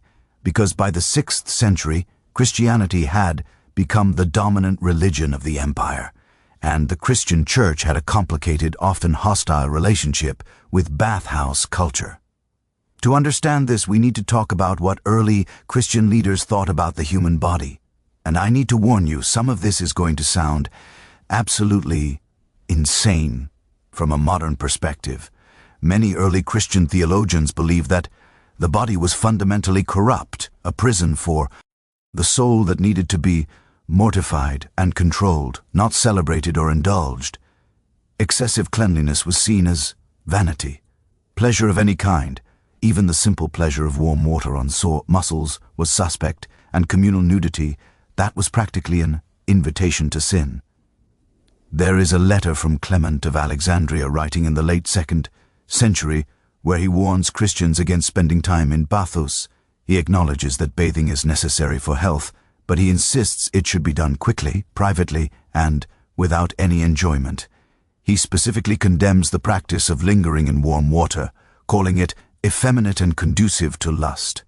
By the 4th century, after Christianity became the official religion of the empire, these attitudes hardened into official church policy. Saint Jerome, one of the most influential church fathers, wrote that a Christian woman who bathed too often was defiling her purity. Saint Augustine taught that physical pleasure, even innocent pleasure like a warm bath, distracted from spiritual contemplation and should be avoided whenever possible. Think about the insanity of this for a moment. The Romans had built a civilization partly on the understanding that regular bathing was essential for physical and mental health. They had created institutions that brought people together, that eased suffering, that taught civic virtue through shared experience. And now religious authorities were saying, no, actually being dirty is holier.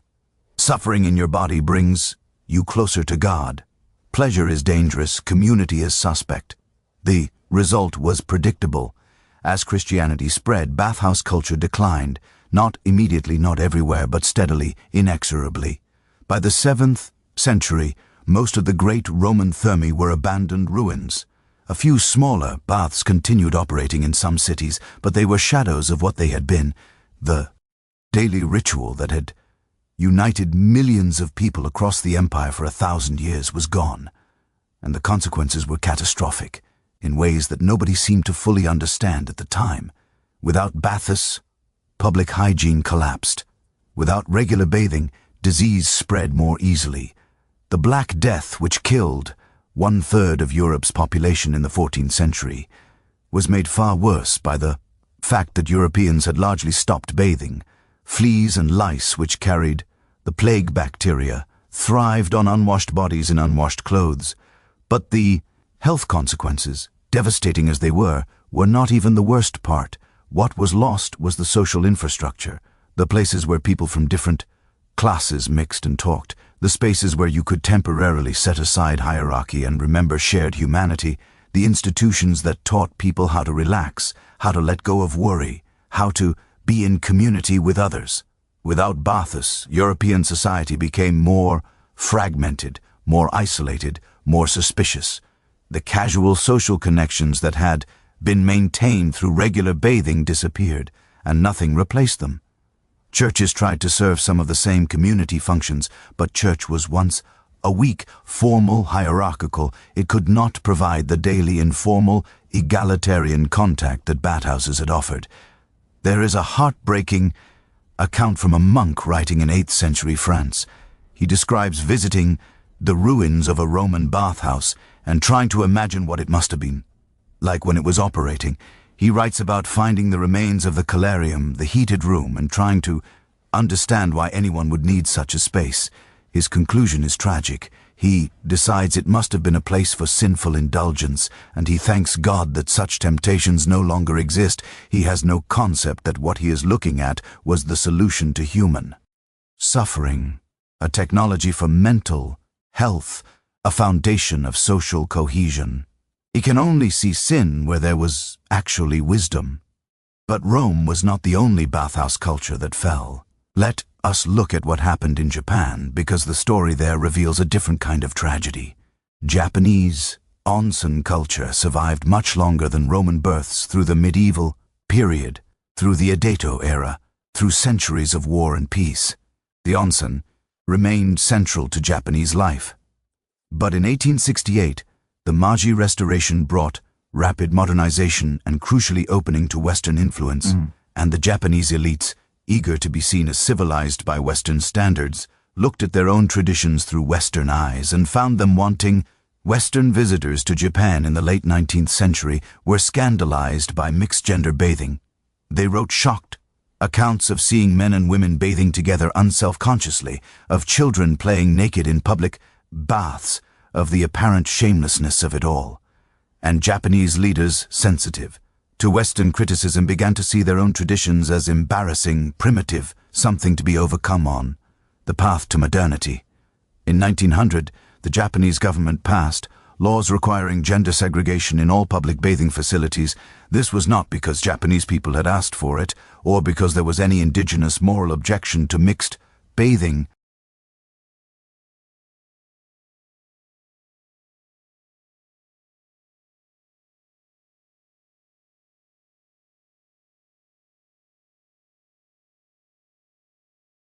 It was purely to appease Western sensibilities, to prove that Japan was modern and civilized according to Western definitions.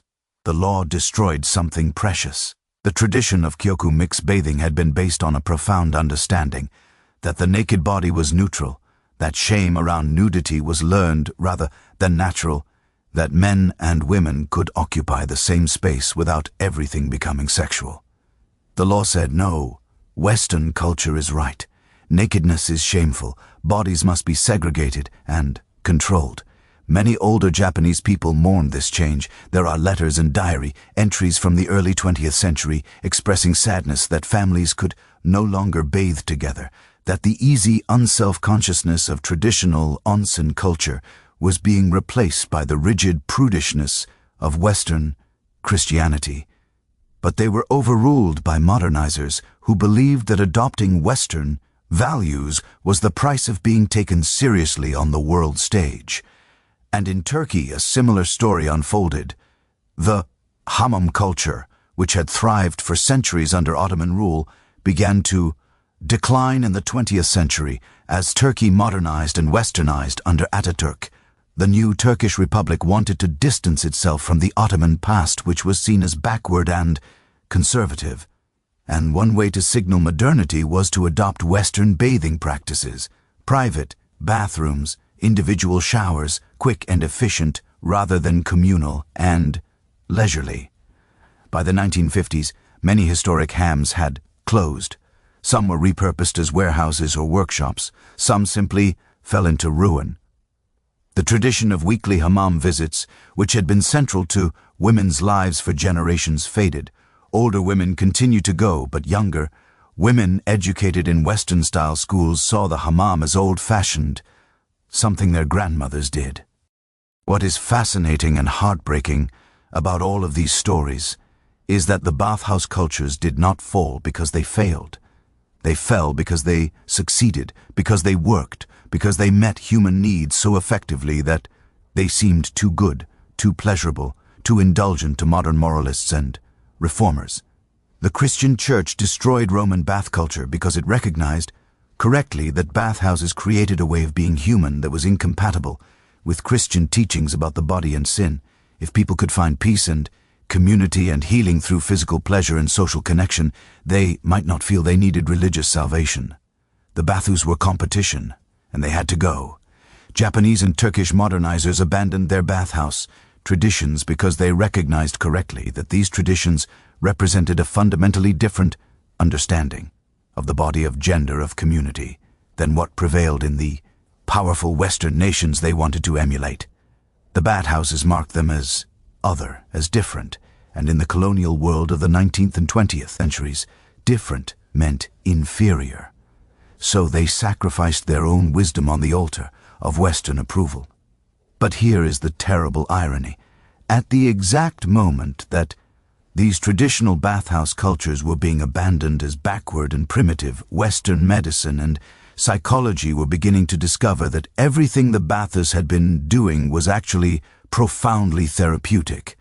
The benefits of regular bathing, of heat therapy, of social connection, of physical touch, of ritual practice, all of it was being validated by science. But the knowledge was discovered too late to save the institutions that had preserved it. There is a medical paper from 1936 by a German doctor named Wolff, who studied the effects of regular bathing on mental health. He found that patients with depression and anxiety showed significant improvement when they followed a bathing regimen similar to the ancient Roman sequence: exercise, heat exposure, cold plunge, rest. He called it the forgotten cure and wondered why modern society had abandoned such an effective treatment. He had no idea that the answer was religious ideology and colonial shame, that the cure had not been forgotten but deliberately destroyed. Can you imagine how different the modern world might be if bathhouse culture had survived? If every city still had public facilities where people bathed together, daily, where social bonds were maintained through regular casual contact, where people had access to proven therapies for stress and anxiety as part of normal infrastructure rather than as luxury spa treatments. We might have far less loneliness, far less social fragmentation, far less mental illness.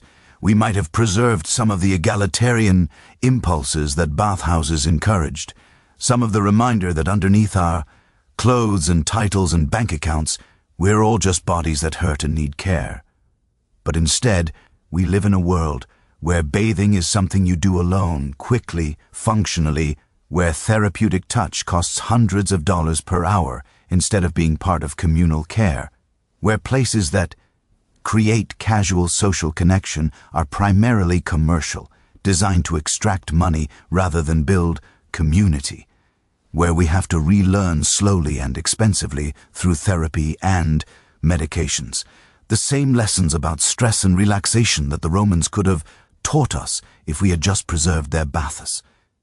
As you lie here in the dark, breathing, slowly feel the weight of that loss, not as abstract history, but as something that affects you personally right now in your stress and isolation and inability to truly rest.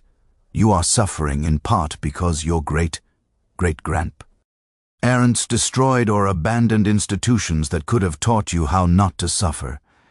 You are anxious because the places that taught people how to forget their worries were deliberately eliminated by people who thought suffering was holy, or that Western individualism was superior to communal care. The fall of the Bathhouses was not inevitable. It was a choice repeated across cultures and centuries, and it was the wrong choice. We know this now. The evidence is overwhelming, but knowing is not the same as doing. We cannot simply rebuild Roman theme or restart Onsen culture as it existed in the Edetto period. Too much has changed. We are different people living in a different world. But maybe, just maybe, we can learn from what was lost and find new ways to create what the ancient bathhouses provided. Maybe we can build modern institutions that serve the same essential human needs without requiring us to adopt ancient practices wholesale. And that is what we're going to explore in our next part: how the bathhouse idea has survived, evolved, and been rediscovered in the modern world, and what we can learn from both the ancient wisdom and the contemporary adaptations. So stay with me as we journey from ruin to revival, from loss to hope, from the tragedy of forgetting to the possibility of remembering. What if the cure for modern loneliness has been hiding in plain sight, disguised as luxury we cannot afford? What if the very thing we need most desperately has been repackaged and sold back to us at a price designed to keep us separated, individual, alone? Here is a question that might make you uncomfortable. When was the last time you were in a room with strangers? All of you, vulnerable, all of you without your phones or your clothes or your carefully constructed social masks, just sharing space and silence and heat. For most of us, the answer is never, and that is not silent. That is a choice our culture has made about what kind of healing we deserve and how much it should cost. But against all odds, something remarkable has been happening over the past few decades in the ruins of what was lost scattered across the modern world. The bathhouse has been slowly, quietly coming back to life. Let me take you to a place that should not exist, and yet it does. Bath, England, the very same city where Celts worshipped the goddess Sulis 2,000 years ago, where Romans built magnificent thermae, where hot springs have bubbled up from limestone caves since before humans had language to name them. The Roman baths closed in the 5th century when the empire fell. For over 1,500 years, they sat empty, ruins the tourists photographed but could not use. But in 2006, something extraordinary happened. Just a few hundred yards from the ancient ruins, a new facility opened called Thermi Bath Spa. It uses the same hot spring water that the Romans used, water that has been heated by the earth for 10,000 years, rising at a constant 114 degree F, and people come from all over the world to bathe in it just as they did 2 millennia ago. I visited this place in 2019, and I need to tell you what I saw because it reveals everything about both the possibility and the problem of modern bathhouse revival. The facility is beautiful, designed with clean, modern lines and floor-to-ceiling windows. There's a rooftop pool where you can float in hot mineral water while looking out over the medieval city.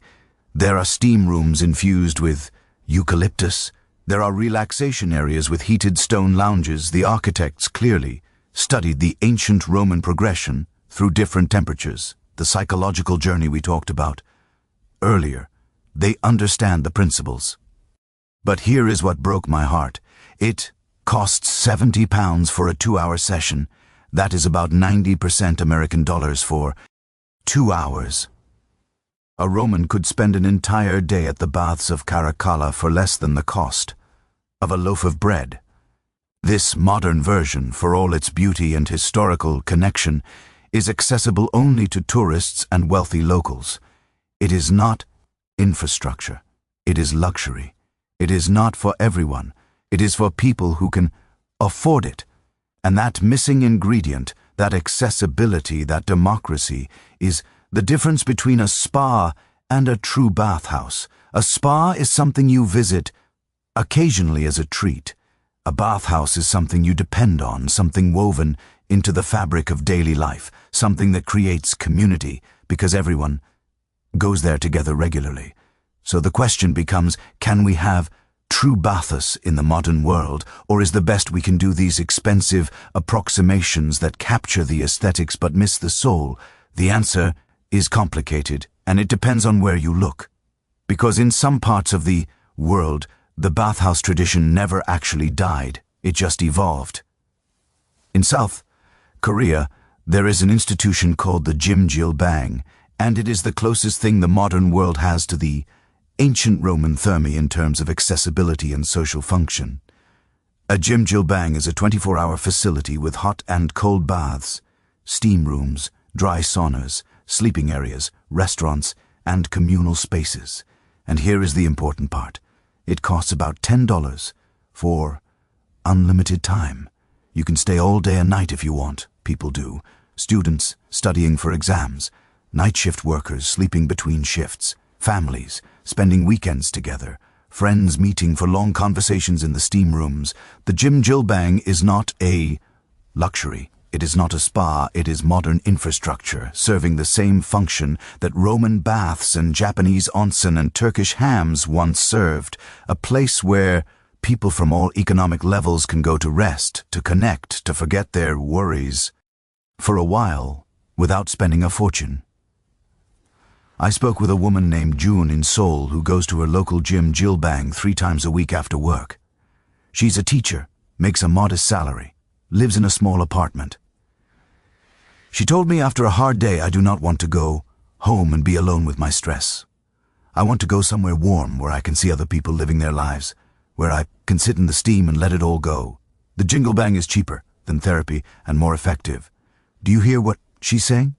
She has rediscovered what the Romans knew, that the cure for stress is not individual treatment, not private indulgence, but communal practice, shared space, the reminder that you're not alone in your struggles. And South Korea is not the only place where this understanding has survived or been revived. In Russia and Finland, the BA and sauna traditions remain strong, accessible, democratic. In Iceland, public geothermal pools are treated as essential infrastructure, maintained by the government, open to everyone. In these places, the connection between public bathing and mental health is still understood, still valued, still protected. But what about places where the tradition was completely lost? Can it be rebuilt? There are fascinating experiments happening right now that suggest maybe, just maybe, the answer is yes. In New York City, there is a place called Bathhouse that opened in 2022. The owners explicitly studied ancient bathhouse traditions and modern Korean jjimjilbang culture. They designed a facility with multiple pools at different temperatures, steam rooms, cold plunges, and communal rest areas. And here is what makes it interesting. They are trying to make it accessible. Membership is expensive, yes, but they offer community hours where local residents can come for free or at reduced rates. They host events specifically for underserved population. They are actively trying to solve the democracy problem. Is it perfect? No. Is it fully accessible to everyone regardless of income? Not yet. But it represents something important, an acknowledgement that what was lost matters, that the ancient bathhouse served essential human needs, and that those needs still exist even if we have tried to ignore them. There's also a growing movement of bathhouse advocates in cities across America and Europe who are pushing for public investment in communal bathing facilities.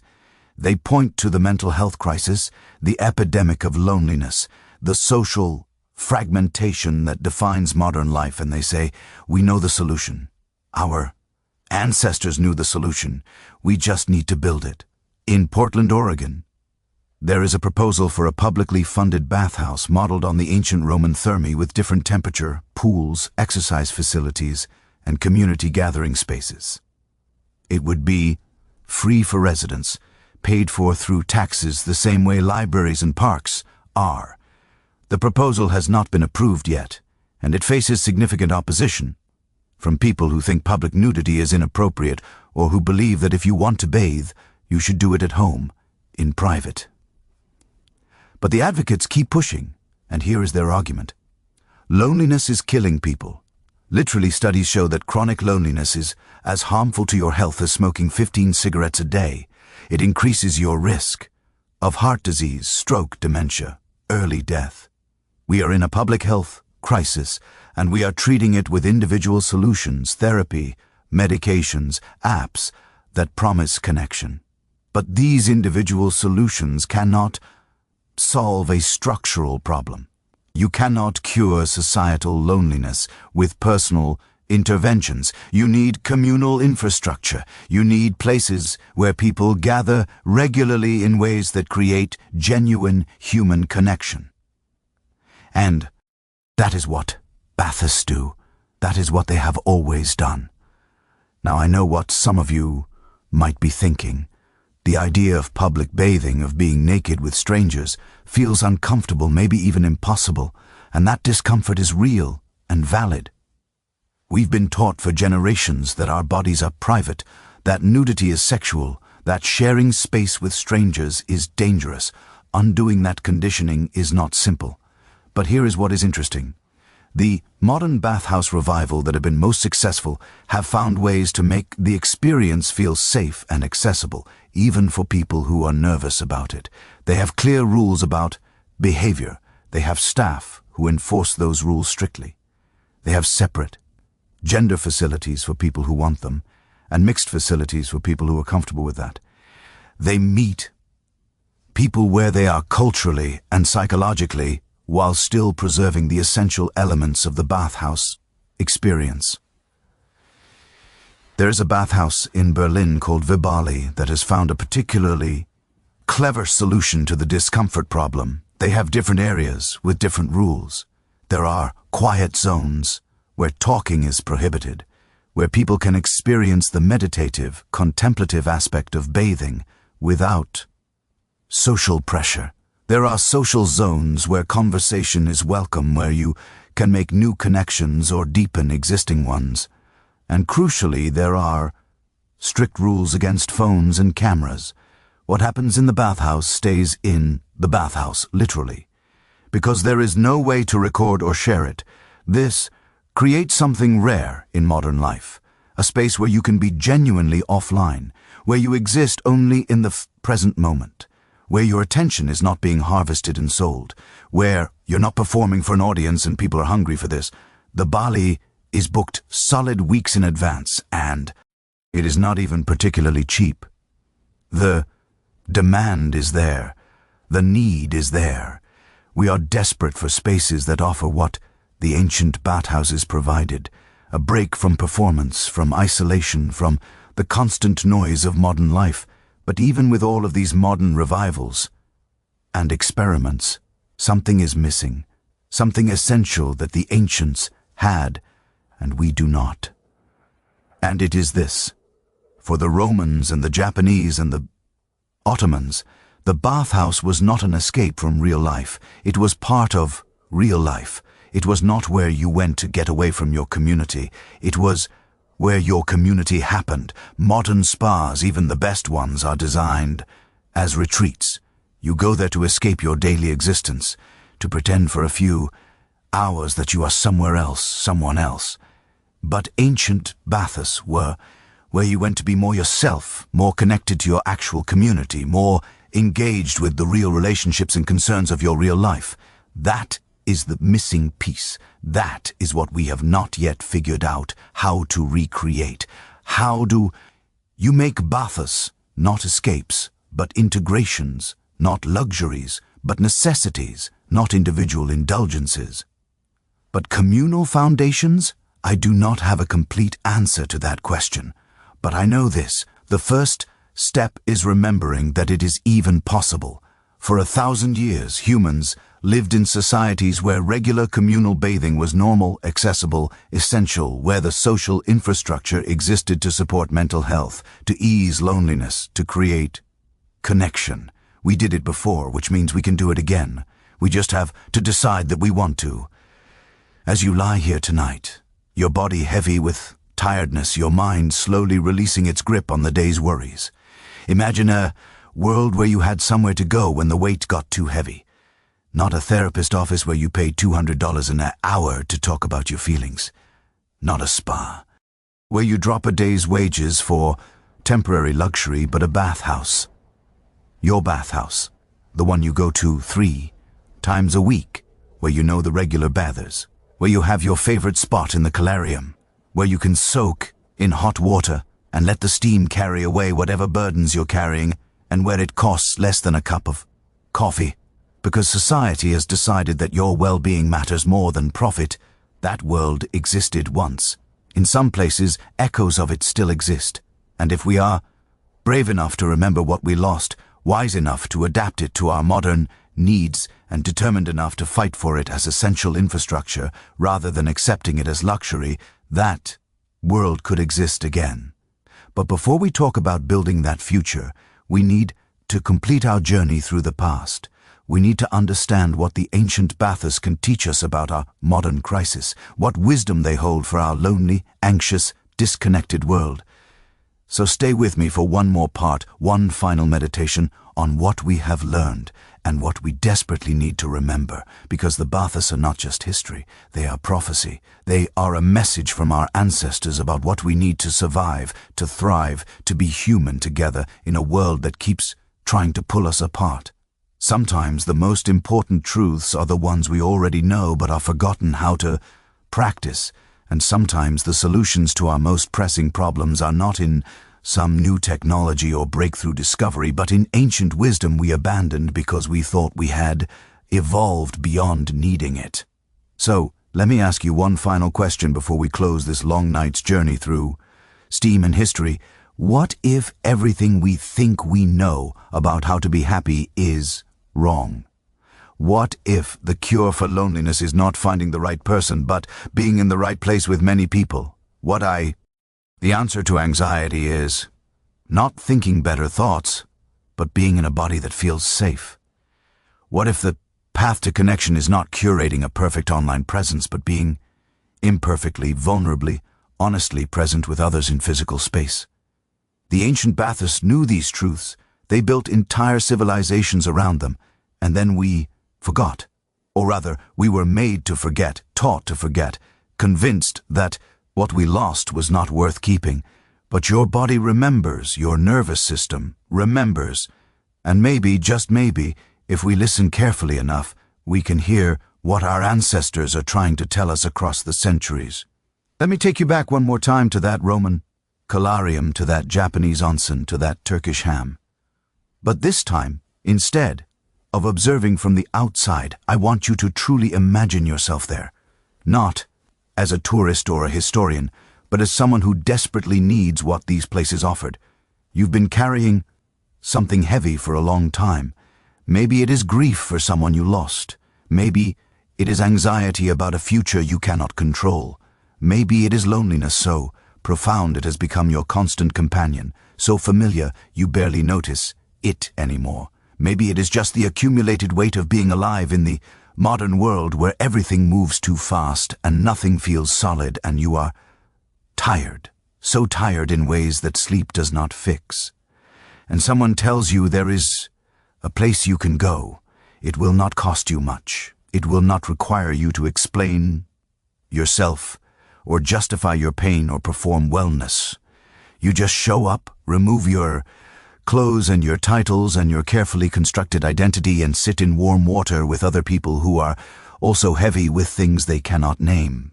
You do not have to talk if you do not want to. You do not have to make eye contact or smile or be anything other than a body that hurts and needs heat. You are not alone.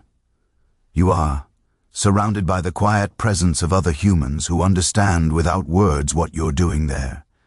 And you sit, and the heat slowly unknots your muscles, and the steam fills your lungs, and time passes in a way that feels different from normal time, slower and thicker and more real.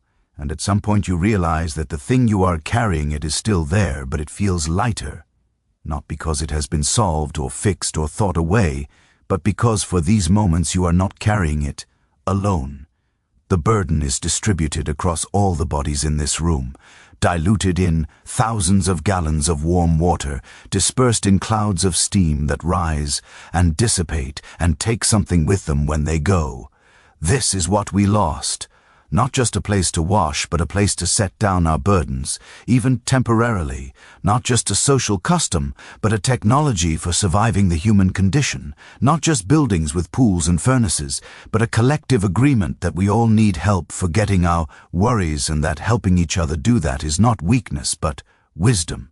The modern world has given us so much medical miracles that would seem like magic to our ancestors. Technologies that connect us across continents. Knowledge at our fingertips that ancient scholars would have killed for. But in gaining all of this, we've lost something essential. We've lost the understanding that humans are not meant to carry their pain alone, that isolation is not strength, that solving all your problems by yourself is not maturity but a recipe for breaking. There is a study I want to share with you from Harvard, the longest-running study on human happiness ever conducted. It began in 1938, following 724 men throughout their entire lives, tracking every variable imaginable to see what predicted happiness, health, and longevity. And after 80-plus years of data, after thousands of interviews and medical exams and psychological assessments, the researchers found one factor that mattered more than anything else. Not wealth, not fame, not career success, not even physical health. The single strongest predictor of happiness and longevity was the quality of a person's relationships. Close relationships, regular contact, genuine connection. But here's what breaks my heart about this finding. We know this now, scientifically, definitively. We have proof that connection is not optional, not a nice addition to a good life, but the foundation of it. And yet, we live in a society specifically designed to prevent it. We live alone in individual apartments. We work alone at individual desks. We entertain ourselves alone with individual screens. We bathe alone in individual bathrooms. We've taken every single activity that humans used to do communally and privatized it, isolated it, made it individual. And then we wonder why we are so lonely. The bathhouses were not perfect. We have explored their complications, their hierarchies, their failures to fully achieve the equality they promised. But they were trying. They were structured around the radical belief that humans need each other, need physical proximity, need shared vulnerability, need regular reminders that they are not uniquely broken or struggling. They were built on the understanding that community is not what you do after you've taken care of yourself. Community is how you take care of yourself. And we need this understanding back desperately. The statistics on loneliness, anxiety, and depression in the modern world are staggering. In the United States, the Surgeon General has declared loneliness a public health crisis. In Japan, they have created a Ministry of Loneliness to address the epidemic of social isolation. In the United Kingdom, 9 million people report feeling lonely always or of 10. These are not small numbers. This is not a problem affecting a vulnerable minority. This is the defining crisis of our time, affecting nearly everyone to some degree, and the solutions we are trying are not working. We're throwing individual interventions at a structural problem. We're prescribing antidepressants when the real disease is disconnection. We're offering therapy when what people need is community. We're building apps that promise to connect us, when what we actually need is to be in the same room, breathing the same air, sharing the same silence, remembering that we are bodies together, not just minds alone. The Bathhouses cannot be recreated exactly as they were. We're different people living in a different world with different needs and different challenges. But the principles can be salvaged. The wisdom can be adapted. The understanding that humans need regular, accessible, communal spaces where they can be vulnerable and cared for. This can guide us in building new institutions that serve the same essential functions. What would it look like if we took this seriously? If we decided as a society that maintaining mental health and social connection was as important as maintaining roads or providing clean water, we might build public baths in every neighborhood accessible to everyone regardless of income. We might create spaces that are not designed to extract profit but to provide care. We might remember that some things are too important to be left to the market, that public well-being is a public responsibility, that we rise or fall together. But even without that kind of large-scale societal change, even if the political will never materializes to build the infrastructure we need, there are things we can do now as individuals to reclaim some of what was lost. We can seek out the few communal bathing spaces that do exist and use them regularly, making them part of our routine rather than occasional escapes. We can create our own rituals around bathing that invest it with meaning and intention. We can turn our individual bathrooms into spaces of genuine rest rather than just functional hygiene. We can light candles, use good soap, take time, make it matter. It is not the same as a Roman colarium or a Japanese onsen, but it is something.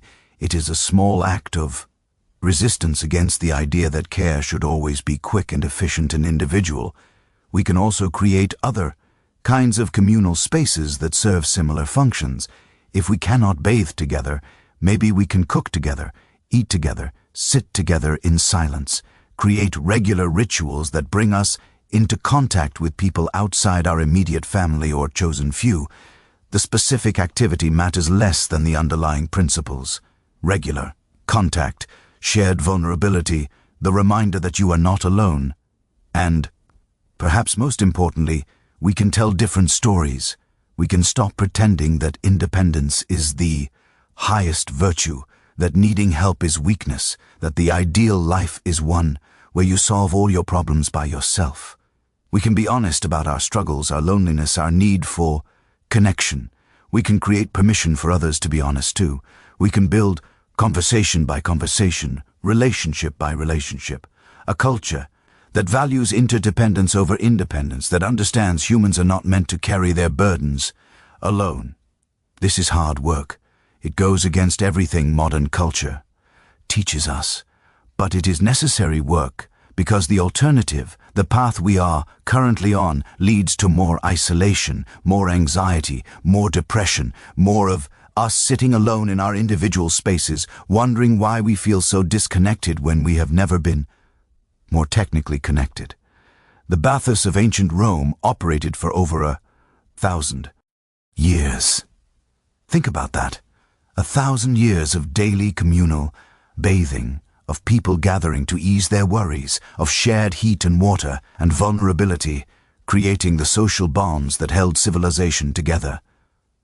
1,000 years of proof that this approach works, that humans thrive when we create institutions that honor our need for connection and care. And then it ended, not because it stopped working, but because ideology and shame and the worship of individualism convinced us that what we were doing was wrong, that we should be ashamed of our bodies and our needs, that the highest goal was to be self-sufficient islands requiring nothing from anyone. But here is what gives me hope. Underneath all the cultural conditioning, underneath all the shame and individualism and privatization, our bodies still remember. Your nervous system still responds to heat the way Roman nervous systems did. Your brain still releases the same neurochemicals in response to communal vulnerability. Your fundamental human needs have not changed in 2,000 years. We're the same animals we have always been, just wearing different clothes and speaking different languages and pretending we have evolved beyond needing what every human before us has needed.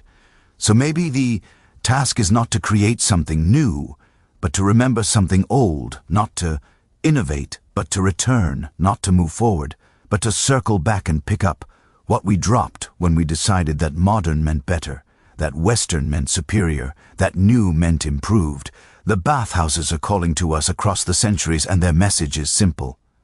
You are not meant to carry your worries alone. You're not broken for needing others. Connection is not a luxury. Care is not weakness. And the heat and water and steam that ease the suffering of billions of humans before you can ease yours too, if you will just give yourself permission to need what you have always needed. As this long night draws to a close, as your breathing has slowed and your body has grown heavy and sleep is finally within reach, I want you to hold on to one image. Somewhere right now, there is still a bathhouse operating. Maybe it is a Turkish hammam in Istanbul, where the marble has been worn smooth by 1,000 years of feet. Maybe it is a public onsen in the mountains of Japan, where steam rises into cold air just as it has for millennia. Maybe it's a Korean gym, Jilbang, where tired people have come to rest after long days of work. Maybe it's one of the new baths trying to revive this ancient tradition in a modern city. And in that bathhouse, right now, someone is sitting in warm water and their shoulders are dropping, and their jaw is unclenching. And the thing they were so worried about suddenly seems less urgent. And they are not alone. They are surrounded by other bodies, other worries, other humans trying to remember what peace feels like. And for these moments they are succeeding, they are forgetting, they are resting, they are exactly where they need to be. That place still exists. That relief is still possible. That wisdom is still accessible. We just have to remember that it matters. We just have to demand it back. We just have to build it or rebuild it or support the few places that never let it die. We just have to say, this is not a luxury. This is not optional. This is what humans need to survive and thrive, and we will not accept a world that denies it to us. Thank you for spending these hours with me, for traveling through time and steam and human vulnerability, for listening to these old stories about how our ancestors tried to forget their worries. I hope you found something here that spoke to your own worries, your own loneliness, your own need for rest and connection. I hope you feel less alone knowing that humans have always struggled with these things, and that they found solutions that worked, that eased suffering, that created community. And I hope that when you wake up, when you face the demands of your modern life, you will remember that you are not meant to carry it all alone, that there are places, physical and metaphorical, where you can set down your burden, that heat and water and human presence can heal what thinking cannot fix, that the wisdom of the Bathhouses is still available to us if we'll just reach out and claim it. The story does not end here. There are always more stories to tell, more history to uncover, more wisdom to rediscover, and I will be here in this quiet space ready to share them with you. So rest now. Let the ancient Bathhouses guard your dreams. Let the memory of warm water and steam ease you into sleep. And when you're ready for another journey into the forgotten corners of human wisdom, I will be here, waiting with another story to help you forget your worries, at least for a little while. Sleep well, my friend, and remember, somewhere the water is still warm. Somewhere people are still gathering to ease their suffering together.